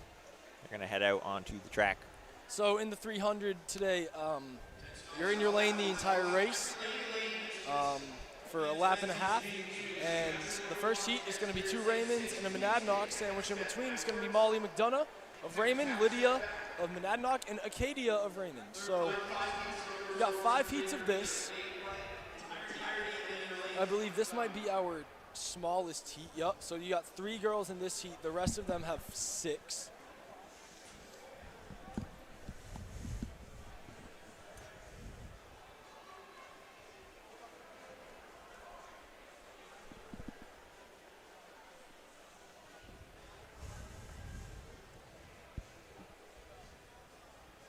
I'd be happy with that if I was Lucian. Yeah, good race. So that's a pretty good speed early in the season, especially like we talked about earlier, just coming off of cross country. Yep. Obviously, 5K training is not really conducive to 600 speed. Even mile speed for me. I learned Yeah, that the yeah, hard way. yeah. It's all right, though. It's all right, though. So here we go. On your mark has been said. And Oh, never mind. misfire. Never mind. So we're going to reset here. Everybody on your feet. Everybody clap your hands. Shout out to our officials and volunteers. They've been here all day, working hard. Shout out to the, I don't know what it's called, but the diner down the street. That place was good. Yeah, it was a strange name, but my It mom was- Shout out my actually label. told me about it before I showed up. It was good. That's good. I got some French toast stuffed with cream cheese and raspberry compote. So, I don't think the Monadnock girl really knew what was going on. Both times she was in the blocks, and he gave the second command, to, set. She didn't get set, and then she kind of like stumbled out of the blocks a little bit. I just don't think she really knew the command that was being said. Not much you can do there. It's just one of those things. Yep, takes practice, especially with blocks. Exactly. Bit I still tricky. haven't ever gotten around to learning blocks. Yeah, I mean, I haven't since. I don't plan on it. Not a sprinter, yeah, but I don't really need to. Yeah. Yeah, but you could did for the 4, 400. I but did the yeah, 4 yeah. yeah. See, I only went down to like the 8, and even that was Right. pushing it. So Raymond, that's gonna be Molly McDonough taking the win there. Monadnock in second, be Lydia, a and then Acadia. 56.65 for the win. 58.57 for Sutherland, and 59.21 for Gafford. So who do we have in the second heat, Ben? Second heat, we're gonna have 6 girls, starting off with Caroline Mullenbrook of Spalding, Amelia Silk of Merrimack, Serena Stengel of Monadnock, Audrey Garland of Keene, Janella Zuviedo of South, and Emery Hooper of Newport. I got it in before the gun. Good That work. that was good. I Dude, was it's pretty tough. impressed with that. They're flying through They these heats. really are. They really Like, are. we are cruising through this meet.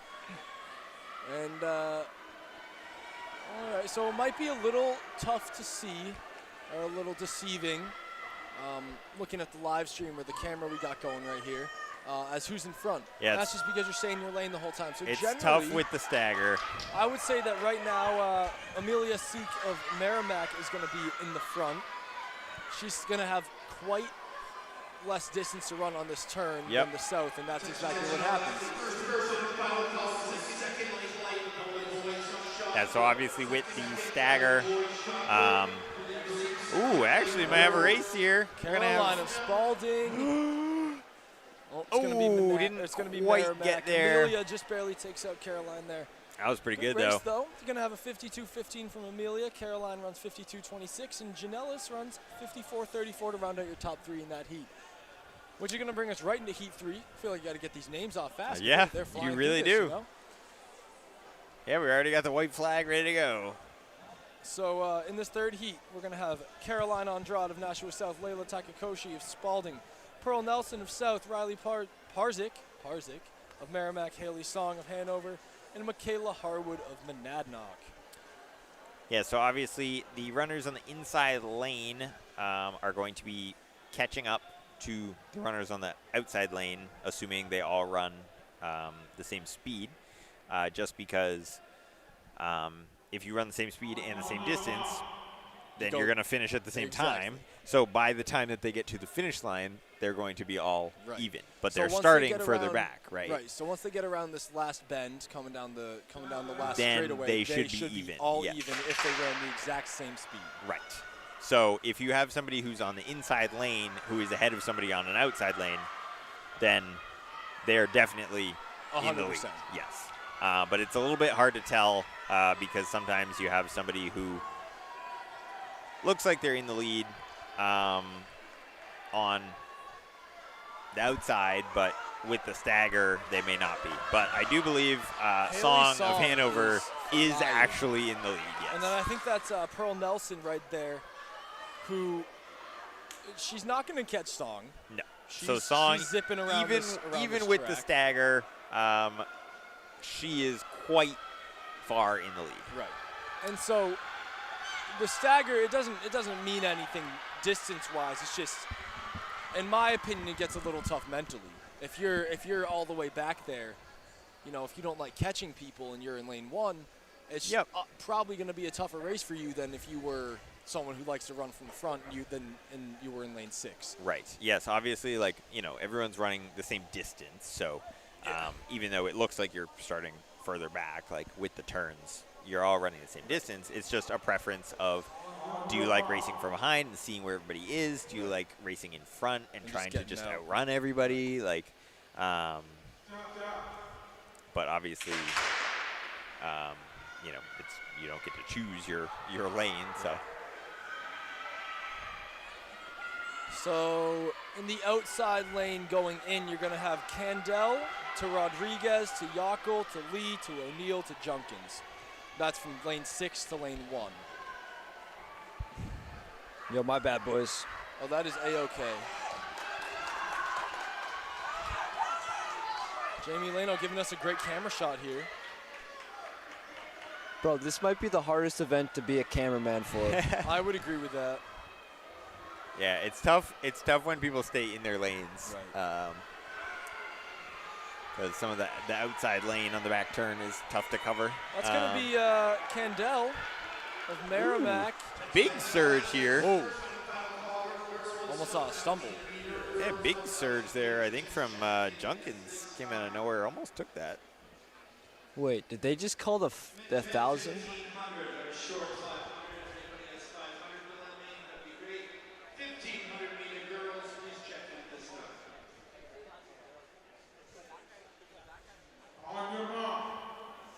All right, so this is going to be your fast heat. We're going to have Haley Roy of Merrimack, Violet Perry of Keene, Nevaeh Eppolito of South, Lucy Houston of Keene, Dee Levesque of Raymond, and Peyton Blackington of Newport. Like Levesque again? She's running I've heard everything. her name quite a bit. Yeah, she ran the hurdles, the dash, and the 600. Man, Her that's a tough legs day. have got to be jelly right now. Yeah, she I won think this. right She now, won the South, 600. Eppolito is definitely in the lead, 100%. Unless Houston can just do something crazy on this turn. But Nevaeh from South going to come in with an easy win. Not easy, but you know what I mean. She's going to run a pretty good time. Runs a 45.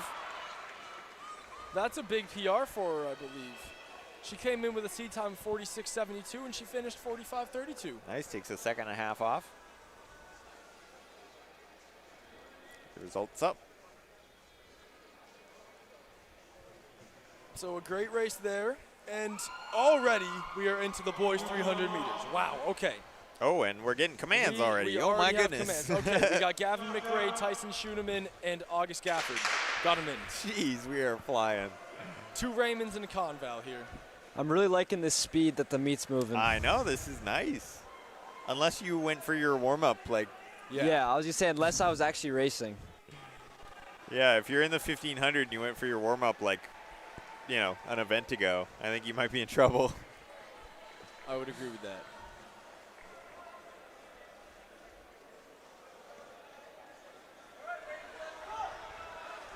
So it looks like it's going to be McRae on the inside Honestly, with the I lead think at this this could point. be any of them. It could be.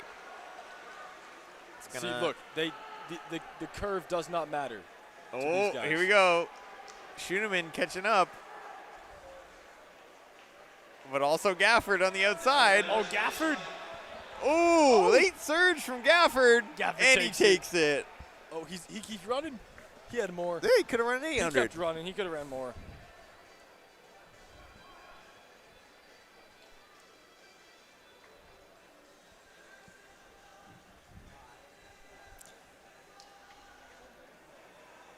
All right, we're already getting ready to go.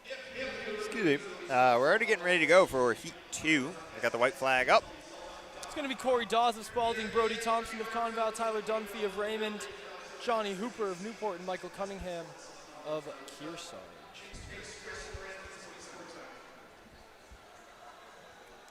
Yo, thoughts on Graham Blank signing NIL with New Balance? Thought it was cool. Thought it was cool. Surprising. There's a run in Boston tomorrow, New Year's Eve. That might be exciting. Run with Graham Blanks. Ben, you want to go? I have my long run, so no. I do too. Dude, I don't want to do 12 in Boston. Anyways. We're going to have Dunphy of Raymond out in front. But Dawes of Spalding on the inside could catch him.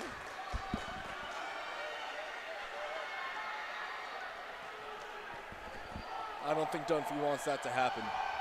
So he's just not going to let it happen. No, he's staying strong this last 100 meters. And he's going to come across in 43 high, 44 low. It's going to be 43 high. So Dunphy, I just want to see what he was seated at. Whoa. Dunphy was seeded at 45.6. We're seeing some huge PRs here. Yeah. Corey Dawes was seeded at 50.11 and ran 44.77. Pretty good. These next few heats better watch their back. Well, we're already into it. Luke Lovins of Spalding, Justin Dixon of Hanover, Nolan Gillis of Keene, Gustavo De Silva of Raymond, Rishi Kishikata of Nashua South, and Nicholas Delpino of Hanover. De Silva out well.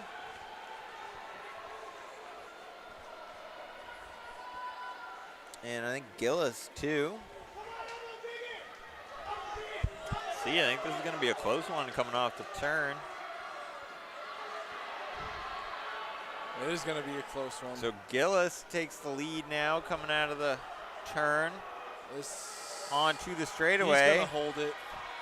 De Silva with a late push. Oh, doesn't quite get there. Raymond's really turned into a pretty good program. Yeah, we've seen them up front in a couple of events races today, yeah.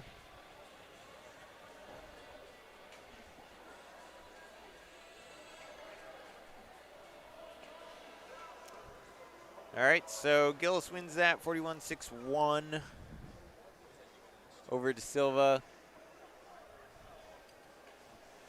On to Heat 4.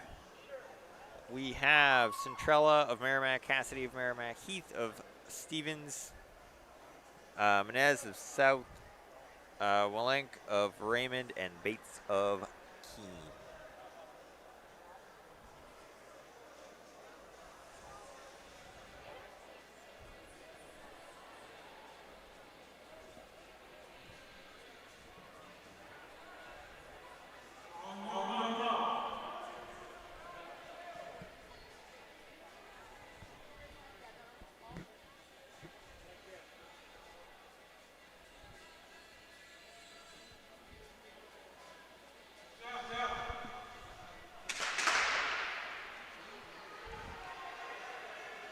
All right, we're off.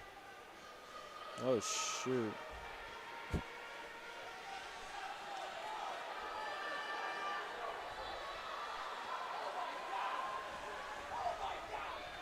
Looks like Bates on the outside with a good lead, although Menez is catching him.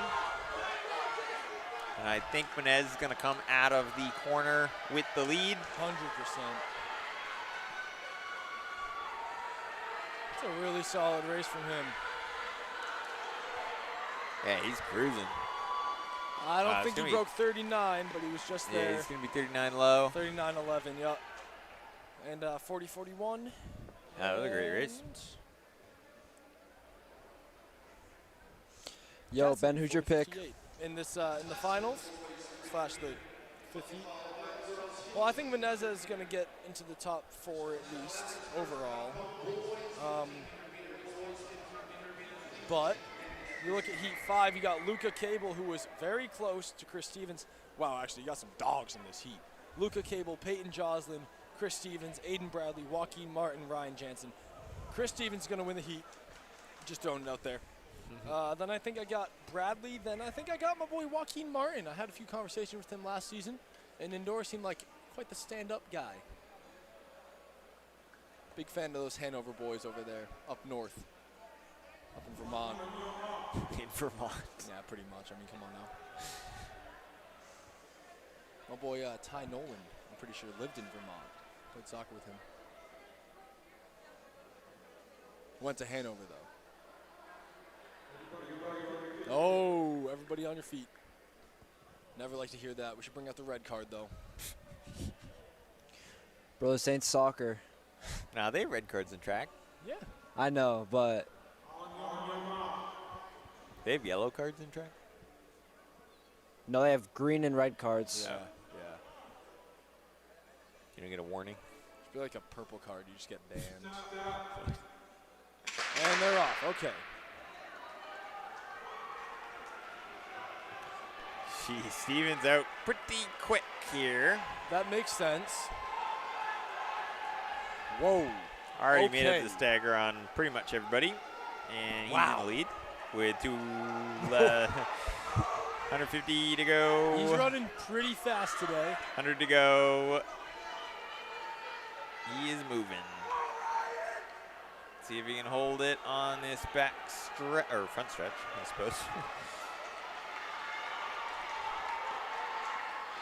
It's going to be a 36 mid. 36 exactly mid. Bradley 37-10. I was right about the first two. Then my boy Joaquin Martin got beat out by Ryan Jansen in Nashua South. Martin fourth, Jocelyn fifth, and Luca Cable in sixth. Jocelyn ran the 1K earlier, didn't he? Yes. Yes, he did. He won the first heat. So a good race from the fellas there. And we're moving straight into the last event for the individuals, which is going to be the 1,500 meters. Starting off with the girls, we got one heat. There's only 4 girls in this race. Allie Ferris of Keene, Isabel Chemin of Nashua South, Genesis Baez Alcantara, hopefully I got that right, Nashua South, and Sarah Mackey of Conval. Yeah, it's a pretty small heat.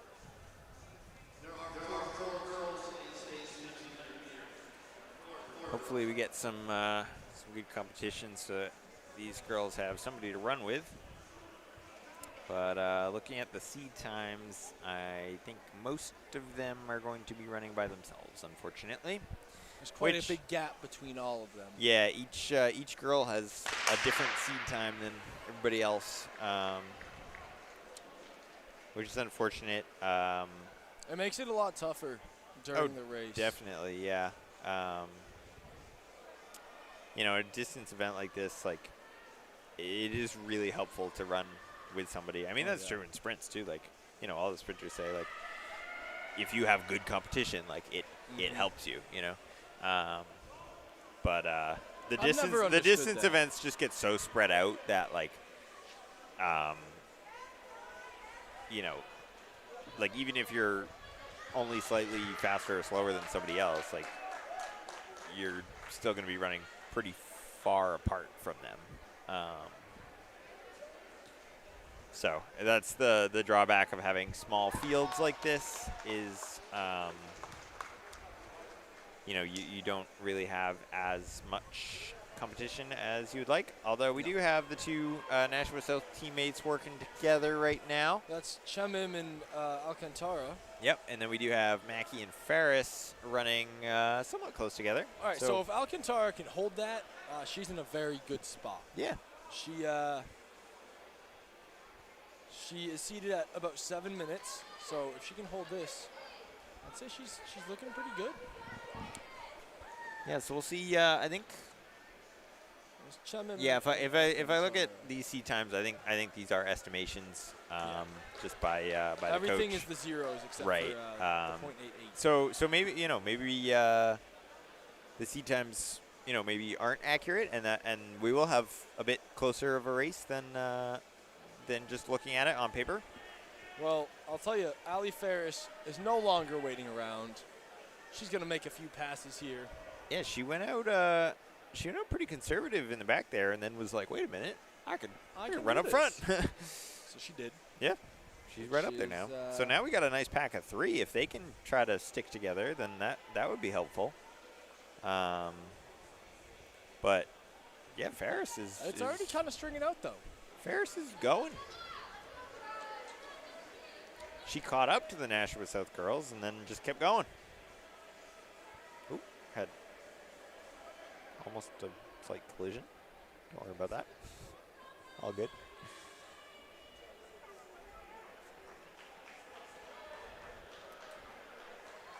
All right, Ferris is going to come through, what is this, 700? Yes. At 2:44.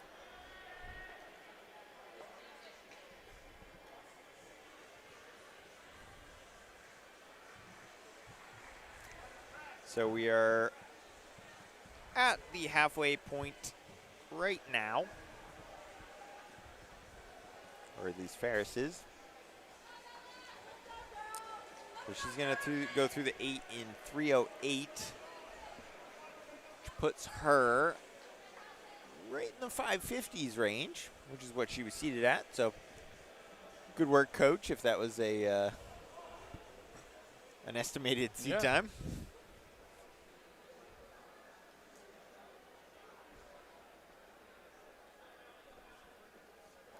So she has 3 to go at the line. Same with the South girls that we see here, still working together, which is great. They have somebody to run with, and I imagine they probably work out together quite a bit. They're familiar with running with each other.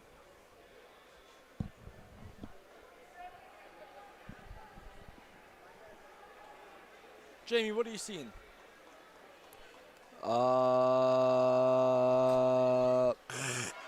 Jamie's not here. I was kidding. That was stupid, Jamie. Yeah, I think Jamie's getting bored. What'd you say? I said I think Jamie's getting bored. It's been a long day. Yeah.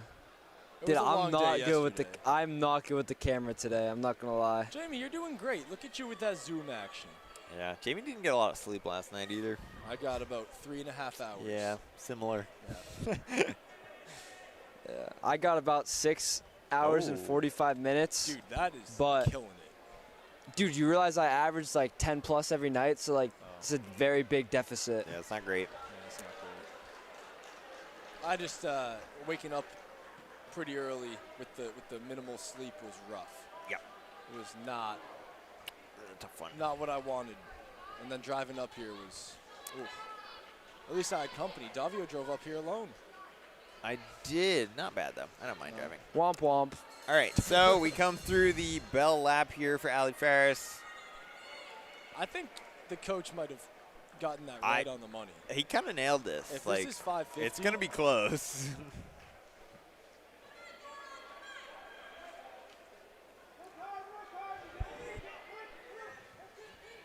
Yeah, she'd have a little bit of lap traffic to work with.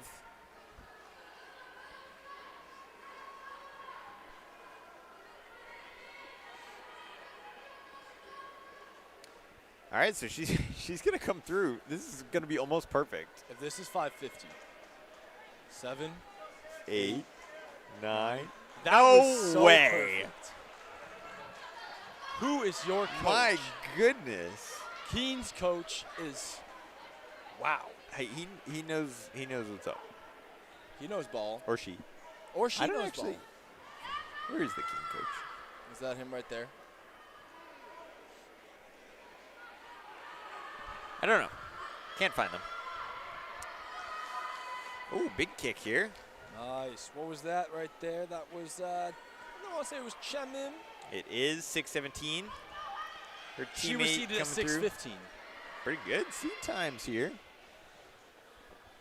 then Genesis Runs takes down her seed time faster by than her 25 seat time. seconds. Yeah, You always like to see that. pretty darn good there. I would agree. I would agree. All right, we just have Mackie on her final lap, so almost there.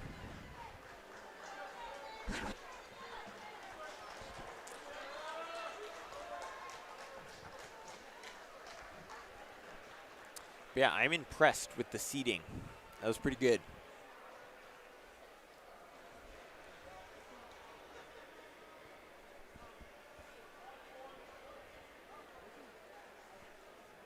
All right, she comes on to the final straight here.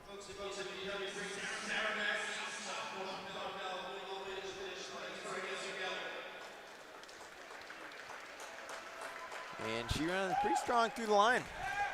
Okay, is there 2 heats of the One heat. Jamie? All right. In this 16 or in this 15, we actually got our 600 winner who ran 126 earlier, Lucian Gleiser, coming right back out. A quick double. Yeah, it's pretty good. He's seated at 410. And then you got an estimated time for Ben Titu, Fall Mountain at 420. You got Dante Nope. Castellano. No, he's not. No, he's not there yet. Oh, he's not racing Wait, anymore. maybe he is. Yeah, I'm maybe he pretty is. sure Is he he is. late? Oh, there he is. He Nope, is. that's not him. There he is. Yeah, he No, is he there. is. He is. Oh, he that's is. not him. Right here. running He's over. Where is? coming. Oh, Yep, there he we is. go. There, I told is that you him? guys. Oh, it is him. Third time's the charm. Okay. So you're going to have Lucian Gleiser, Ben T2, Dante Castellano, Jace Joslin, Cameron Petronic, Nandish Jane, Bryce Palmer, Tristan Plum, Daniel McIntyre, Braden Miller, Alexander Kayat, Andrew Valentino. Yeah, we Vincent got a Hollander. lot of big doubles in this race. Like, who do we have? I think.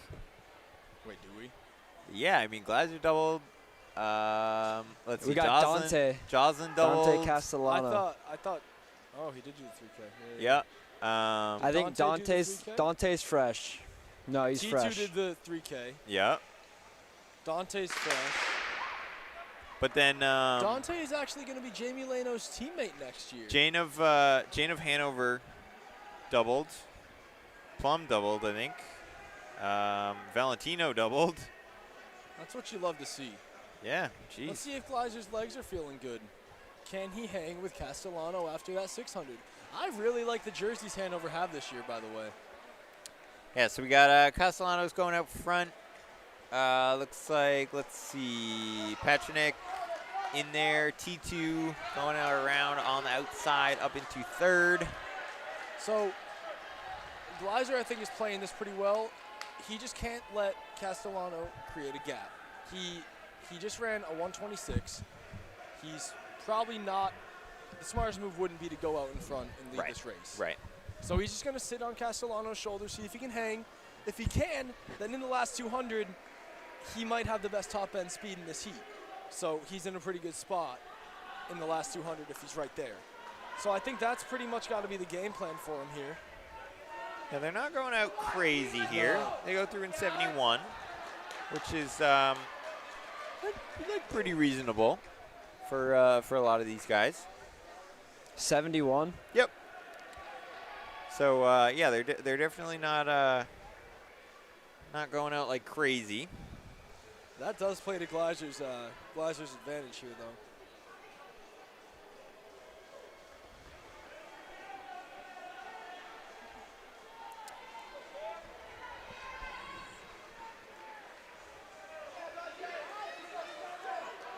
And right up there, it's going to be, I believe that's Castellano, Gleiser. Who is that? Is that Jim? Patrick. Patrick, and Yep. then T2. Yep. Yeah, and that top four there, which is broken away a little bit.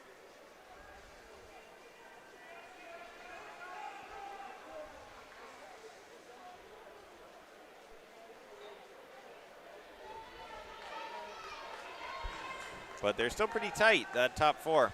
Castellano is looking to go coast to coast here. Yeah, they're running perfect splits here. They just went 440 pace. yeah, they went through in 221, so they ran 71.70. Right. So they're running perfect splits here.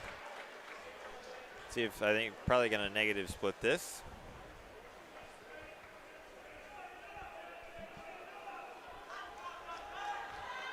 But everyone's still in it in this top four. There's not really any separation in that little train we got going.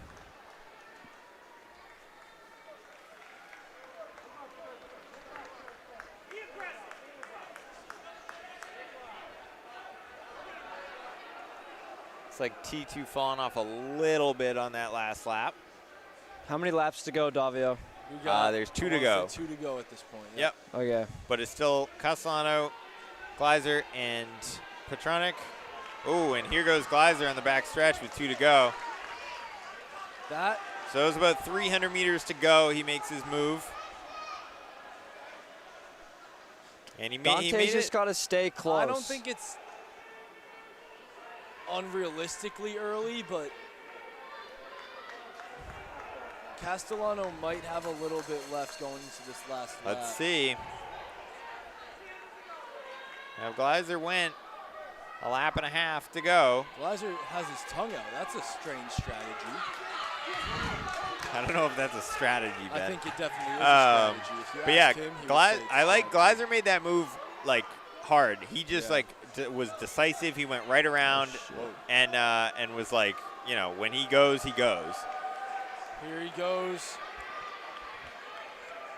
And he takes it in 4:15. Great time from Gleiser. Castellano second. just doesn't look tired. Patrick. To be honest. I feel like he's just one of those guys that just runs super, super smooth. Yeah. And, like, yeah, when he finishes, he's just like, yep, I'm done. Did it. You know? Yeah, he just kind of looks really good right now.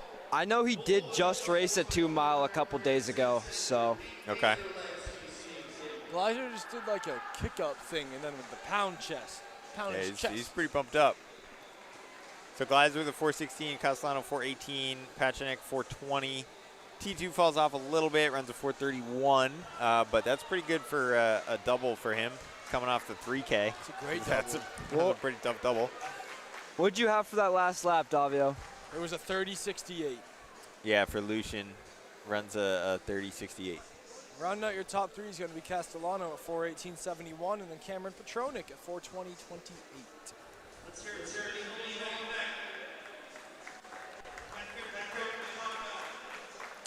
Yeah, it was a pretty good race. A lot of movement in that one.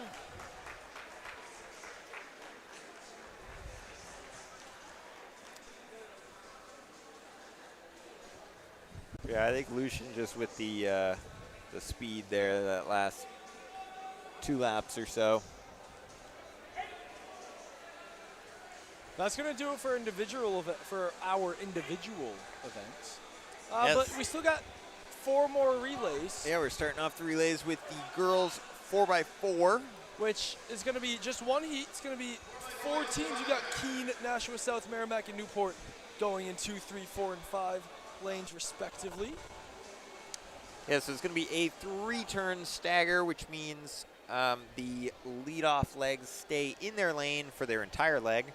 They hand off, and the second leg stay in their lanes for the first turn.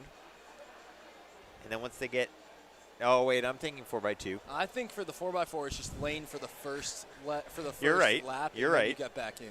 I I wasn't going to say anything. Yep. But Okay, just remember everything I just said. Everybody, if you're watching this, remember what I just said. And then when we get to the 4x2, apply that knowledge. Bam. we'll go over it again. Yeah. We will. Anyways, but anyways, for this one, you're They pretty much they're staying in their lane for the first lap. Then they can cut in for the second lap.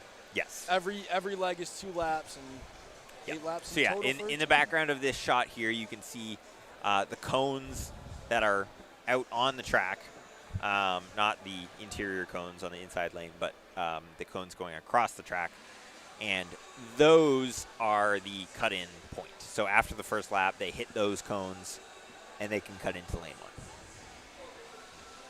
There's One no way heat. you can see those. Yeah, you can. It's fine. I'm looking on the I cannot see those. See?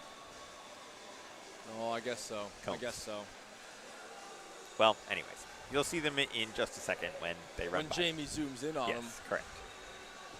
Davio, Yes. 1 heat here? Yes, 1 heat. Just one heat. All One right, heat of you the wanna- girls. You want to tell us what we're seeing for teams in here? I already did. I'll say it again though. Maybe someone. Give was us some talking seed over me. times.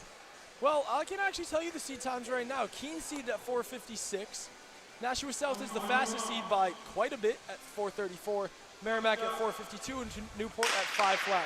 Newport just kind of said, "You guys are going to get in there. You're going to run, and we're going to seed you at 5 flat because we don't know where Just- you guys are at." Just put a number down. Exactly. I wouldn't be surprised if Newport runs They a got pretty good. Maddox Lovely. She is quite the runner. Yeah. They usually have pretty good sprinters. But maybe they're loading up the 4x2. Yeah. 4x4 is just better. I'm going to be honest. No offense to any of the 4x2 runners out there.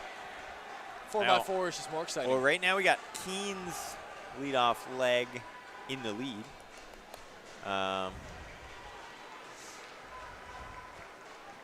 Yeah, so they're going out pretty quick. They have they have no care in the world about what the seat times are. No. They're just gonna run fast. Ignore the seat Pretty times. much what you do in the 400. You just kind Yep. of sprint the entire thing. And Keene's going to hand off. Is it a good handoff? It sure is. Pretty clean. 2 good handoffs. 3 Who's good that? I think that handoffs, was 4 our, good handoffs. So our 1,000-meter winner was the So leadoff South, leg for. Despite being the top seed, South is in Merrimack. last right now. Yeah. See. You don't know what's gonna happen. I do. South's going to come back and get the win. Okay. I might take Merrimack, honestly. They got some pretty fast girls waiting over there.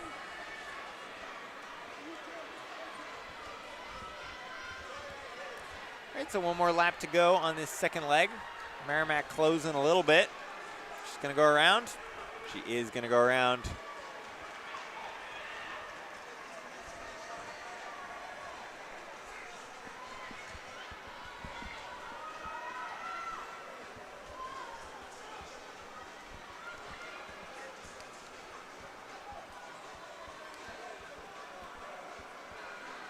All right, so she's going to hand off with a big lead. This is a great leg for Merrimack. Got them quite a bit of a cushion. See how the handoff goes. Pretty Decent smooth. handoff.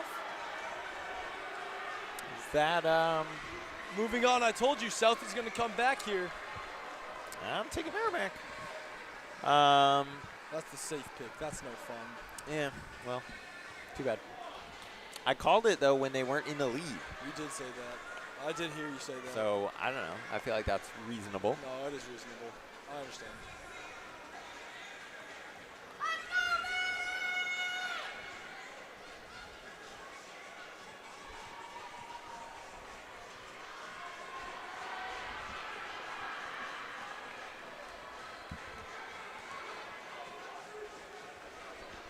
We got a good battle for a second. We got South and Keene right next to each other. But Merrimack still with a pretty good lead, about 50 meters, maybe a little bit less, maybe 40, going into the final turn of I the think third you might leg. be right that Merrimack's going to win. Yeah, I think you might be right. Yeah, well, also their anchor leg was like third in something, one of the fast events. Maybe the 300, I believe. So, I don't think anyone's catching her. You never know. Maybe she's tired. How did you like to hold the baton, Davio?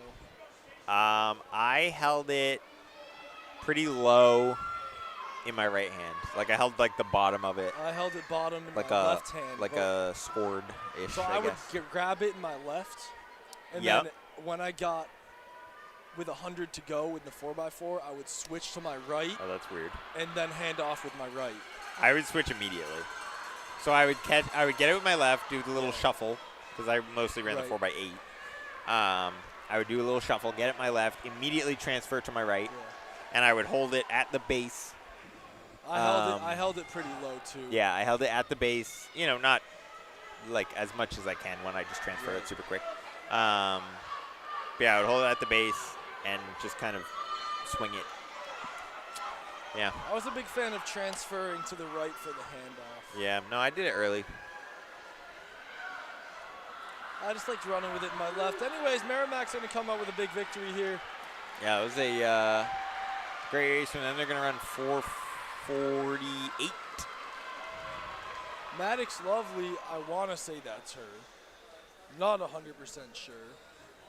If it is, whoever that Newport anchor is, she's had a great Yeah, she run. had a pretty quick leg.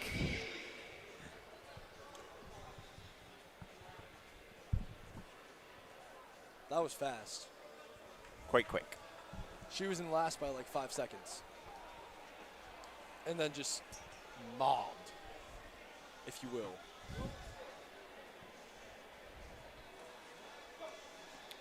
Jamie's giving us a nice view of the ceiling.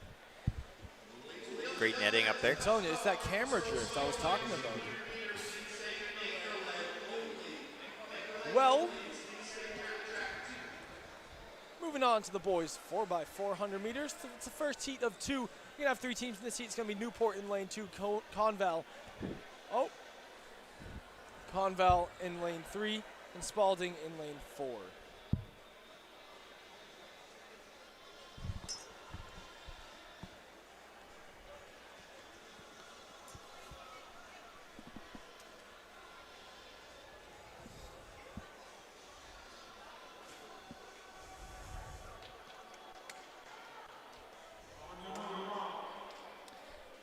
here we go.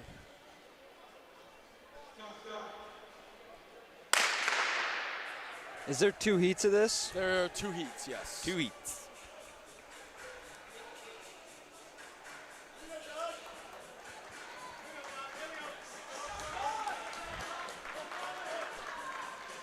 Is this one of the Bostons? Yes, it is. It's the first Boston. Brody. But actually, you know who's in front right now? I can tell you. It's actually Mike Bond / Bone. I'm not really sure. Oh, he's getting passed by the Boston. I was in Boston yesterday. So was I. So was Jamie. Yeah, fun fact. Actually, our whole crew was today. Yeah. Our whole crew today was. Coach Cox. Conval with a great Gavin. race. That's going to be Joshua Decker. Ooh, good handoff from Spalding. Keeps the lead.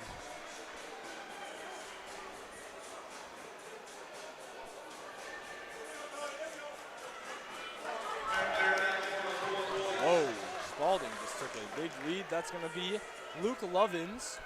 Conval's Yeah, they Brody had Thompson's their second leg, and Johnny Hooper of Newport. They had a really good handoff. Gave them a little bit of a gap, but then this leg also gaining some extra distance.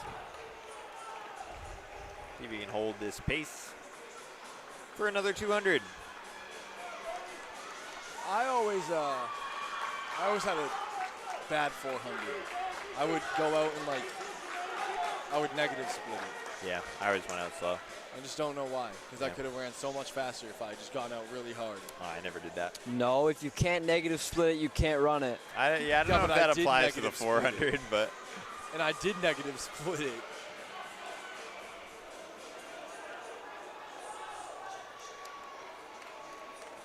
I usually get out pretty hard for 100, float the backstretch to 150, and then send it. I floated until 2, and then I was like, all right, might be time to pick it up a little bit. Anyways, Spalding having a great race. That's going to be Thomas McGeehan.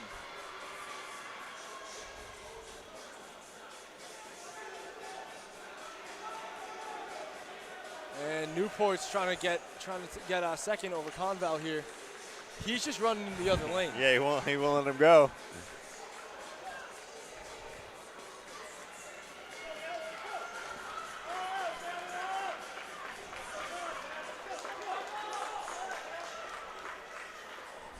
All right, here we go into the anchor leg.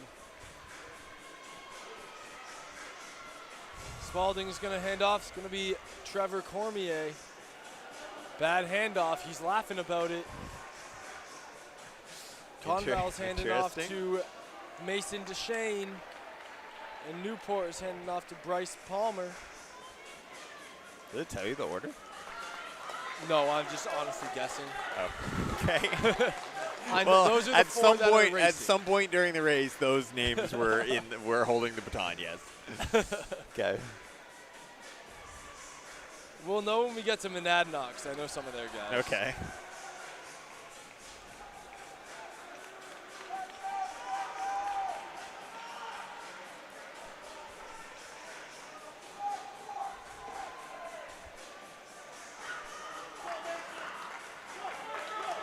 So yeah, Spalding runs away with this. We'll see how their time stacks up against Heat 2. They're going to get points out of it at least.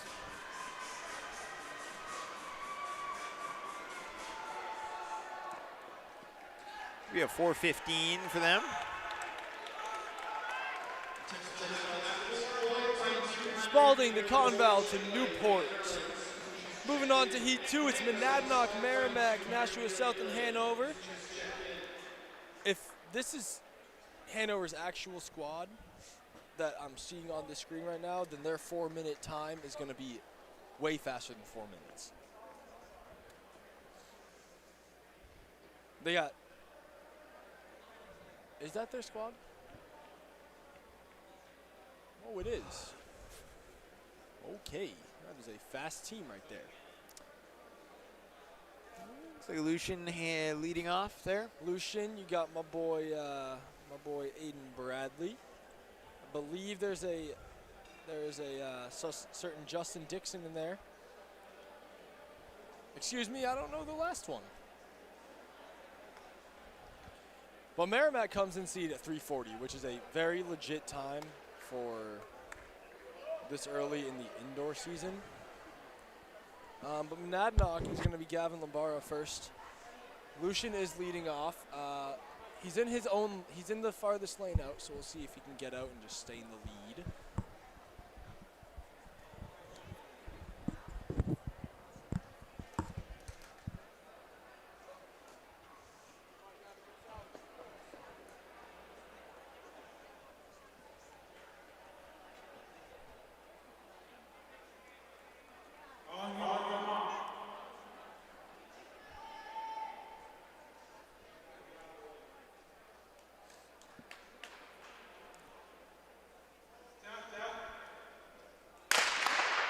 Here we go. Let's see. Lombaro seems to be kind of going conservative right now. Lucian, Whereas Lucian's not. just flying. See what we got. Never mind, there goes Lombaro. I think Lombara just looks more comfortable at Yeah. this speed. Well, he's a 300 hurdler. Right, so yeah. they came through, and I want to say that was 28 something. So, Lucian just picked it up. Okay. Yeah, Lucian's got that speed endurance. Oh, no! Oh, no. So Lombara knocks the baton against Lucian's backswing, I think. And yeah, I guess, Lucian's arm or elbow or something knocked the baton out of Lombara's hand. Lucian splits 54. But Lombara does pick it up and keep running. So they're still in this, although, quite a distance behind at this point. Although Lucian, great guy, goes up and apologizes. Pretty nice to see.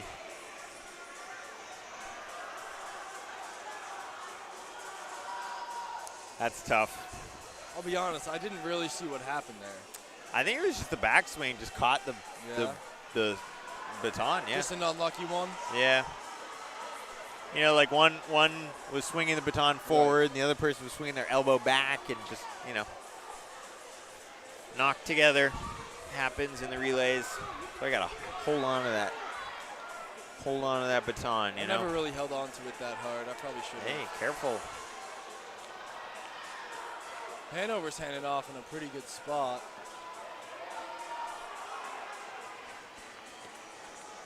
Yeah, then South hands off under 2 minutes. See if Monadnock can get themselves back into the mix here. So I would put quite a bit of money on Hanover winning this race here with Aiden Bradley as their anchor. He's a fast boy. Probably a good bet. Even if they didn't have him, I think they'd be okay.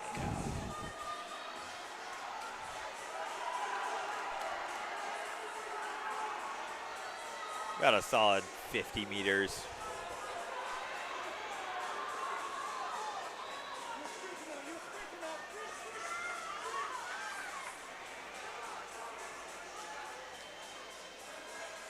Jamie, did you get a better view of that that collision there between Lombara and Gleiser? It looks like Gleiser made the move and kind of tried to move into lane one. A little early. And maybe it was a little too quick. Yeah, I don't know though. I'm not gonna point any fingers because I was more focused on keeping them in the camera instead of looking at their arms. So I think it's just stuff like that happens in the relays, And they're both flying. There's not much you can do there. Right. Aiden Bradley is jogging. Or maybe he just looks really smooth. I think he just looks really smooth. Because he came by pretty fast. Yeah, he's moving. Yeah, he does a pretty short arm swing for a 400.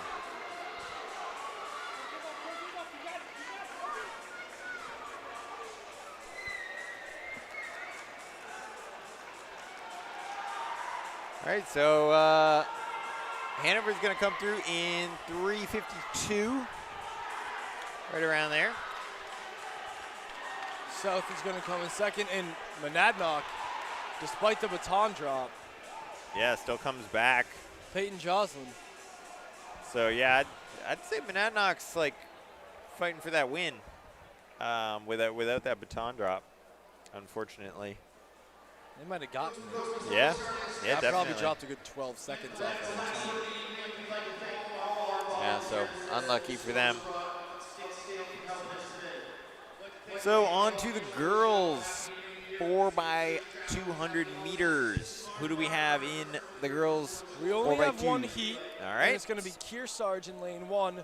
Then going over to lane from 2 to 6, it's going to be Spalding, Nashua South, Keene, Merrimack, and Newport. All right, so last event of the day is on the track.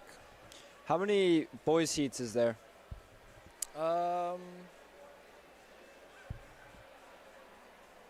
2. Nope, 1. Yeah. Surprising, actually. Nice. I see my boy Nate Solberg is running for Hanover and for the boys race. I really hope he is. I am a big fan of him. Yeah, so one of each heat in this final event, the 4x200 meters. Once again, if you want to check out the interview coverage and some other coverage that you can't quite see on this live stream, go over to New Hampshire Cross Country Track and Field Instagram. The username is NHXCTF, where you can find access to some race-winning interviews along with some finishing videos. Here we got coverage from. Jamie, the camera is on the ceiling. All right. We got coverage of the Plymouth meets as well as UNH, both AM and PM sessions. Interviewed a lot of the winners of both track and field events, as well as just some more close-up coverage of some of the events. Check that out. Or if you want to see a replay of any of the other meets, the UNH AM or PM, or the Plymouth AM, if you're already watching this PM meet, those are on the YouTube channel. As soon as the live stream ends, they are immediately available to rewatch. So check those out if you missed any of the events, or if you're watching one's live stream and want to now watch the corresponding UNH meet. Unfortunately, I don't got many of the live results up for the UNH meet today. I think live results stopped going up after the 3K. I'll have to check those out later. I heard it was Gavin Demas' fault. Probably. You heard that too? Yeah, I wouldn't be surprised. Yeah. That's the rumor. He tripped over the finish line camera. I hope he watches this and just hears all the trash we're talking about him. All right, and they are off. Clean start.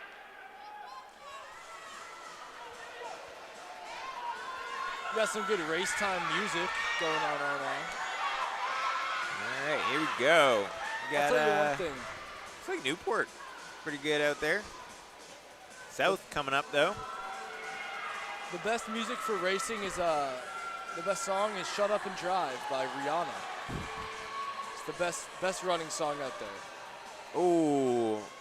Had Not to a slow great down a handoff. little bit for South, but they have quite a lead already. Spalding is moving. We're about to see Spalding right there.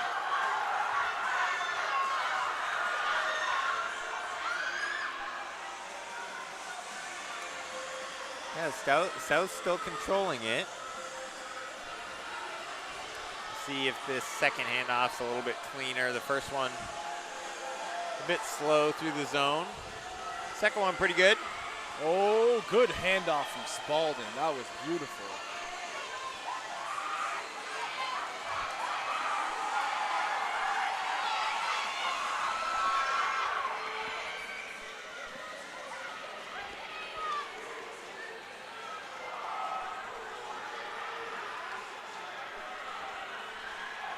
South is still in quite a lot of control of this race. Spalding is right there, though. Ooh, that was a good handoff A big from South, anchor though. from Spalding could maybe see a victory for them. I don't know. But South is moving. South usually got a pretty good 4x2 4x2 team.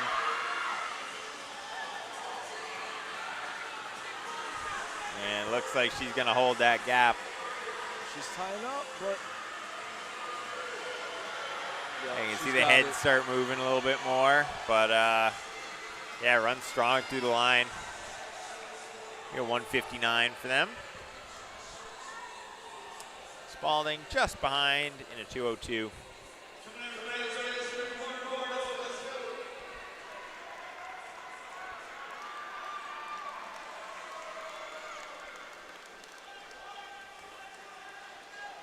All right, so that's the only heat.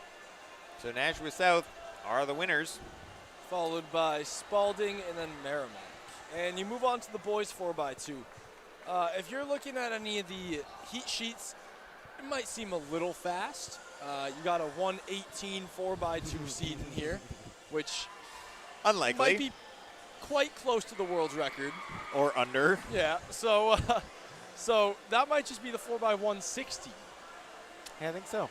But anyways, I'm pretty sure that is under the 4x. is it? Is it? That would be like think so. 19.5s That's pretty quick. or like 19.7s. That's pretty quick. Yeah, that's true. That's probably under the record. Hang on, let me look up the world record. You gotta. You're not typing, bud. Oh, I got it.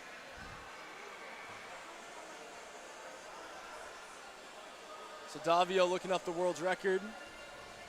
Yeah, so that 40 meters really makes a Yeah, difference. yeah. Well, we'll never know. I might know. Hang on. My search is not loading. Mine's going to. Oh, here we go. It's 1:18.63. Keene, their seed time is only 0.32 behind the world's record for the 4x2. So, it's 118. yeah, 1:18.63. So we could see a potential world's record in this race. Plus 40 meters. Yeah. Women's world record 127. Oh, never mind. Keene's not racing. Oh. Okay, scratch that. I thought Chris was going to race the 4x2. I'm a little upset about that, but all right. All right, so we have Raymond, Merrimack, Nashua South, Spalding, and Hanover. Just no key.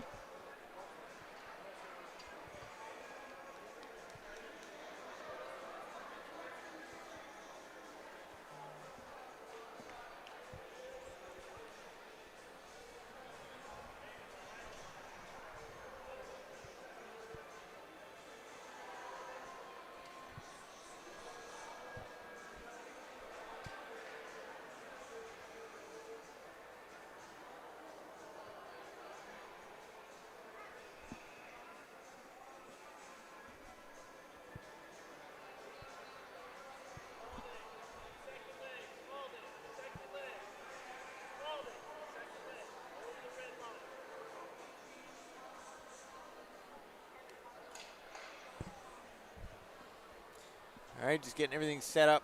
Got some people using some blocks.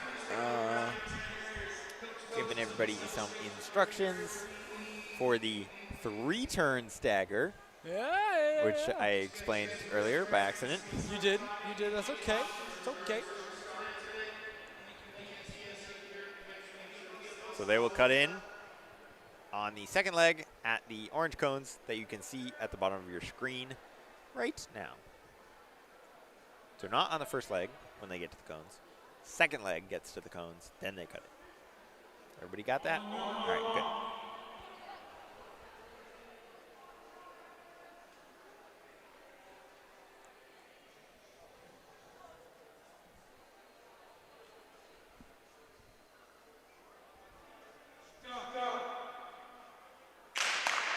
And we are off.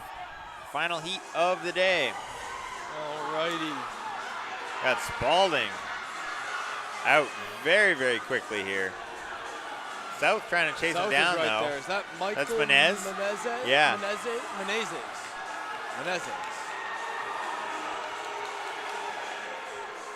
See how the handoffs South go. is definitely in the lead because of this last turn on the stagger, the Not three-turn a stagger. great handoff from South, but they still maintain the lead.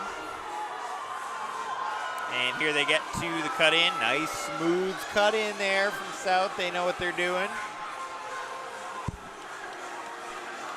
That's Luca from Merrimack. He was second in the 55. Oh, he's cruising too. So he gets the lead. Oh, smooth handoffs from both teams there. So now Merrimack with the lead. South Spalding trying is to flying, respond. too. Oh, this third Merrimack leg is moving.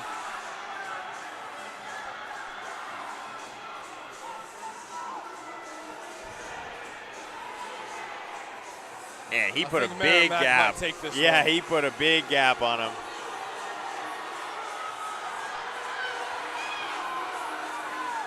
It's gonna be a good time. Not quite a world record.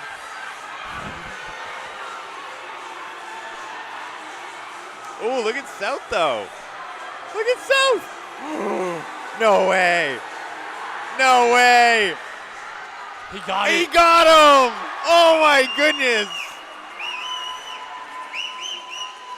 Man, that was race of the day right there. That was crazy. That was great. That went back and forth the whole time. Last race of the day. Oh, man. Honestly, South was catching him that whole time. But then, I think Merrimack still would have held it. Yeah. But he just had a little bit of a stumble coming around the That corner. was unreal. I think he just like his foot landed a little weird or something, and he just had a little bit of a stumble, and that speed difference just South came right around the corner and got him. Wow. That was awesome. All right, that was a lot of fun. I said, I think Merrimack's definitely gonna win this one when he Yeah. got the baton. Yeah, he did not. Woo, what an anchor leg from South. I want to see the splits on that. Do we have splits on that? I don't think we do. Do we but have the splits? I don't think we do, but We might. man, that was cool. That was nice. All right, Wow. well, what a great way to end the day here at Plymouth. Oh, wait, we might. We might. Do we? Do we? No, we don't. No, we don't. All right, well. Great way to end the day. Yeah, this has been New Hampshire Track and Field. Jamie, if you could just zoom in on me and Davio over here. Give a wave. All right, never mind then. All right, Jamie's not listening to us. Jamie doesn't care. Jamie's rude. He's shaking his head at us. Well, as you can see on the screen right there, we are at Plymouth State University. Thank you for your hospitality. All of the volunteers, judges, Officials. everyone who's helping out, Spectators. spectators, parents, athletes, and of course coaches. Thank you. Diners. What? The diner we went to. Yep. Great diner. Yeah, so thank you guys for a great meet. Yeah, this And, has been New Hampshire Track and Field, powered by Runners Alley, and brought to you by Hoka. Go check out all of our Instagram coverage at NHXCTF from both UNH and Plymouth. Absolutely. Check out our other live streams. We live streamed at Plymouth in the morning and in the afternoon. in the morning and then, afternoon as well. Yep, UNH morning and afternoon. And we will see you guys next weekend. Yes. I don't know what it is, but we'll definitely be there. Yeah, there's a couple things. UNH. A couple things going on. UNH? Yeah. All right, well, this has been. Yo, can you mute me? Yeah. All right. Bye, This Jamie. has been See ya. PM Oh wait, session. I muted us, not Jamie. Okay, there Well, we this go. has been Ben, Davio, and Jamie in this PM session. Thank you guys so much. Bye.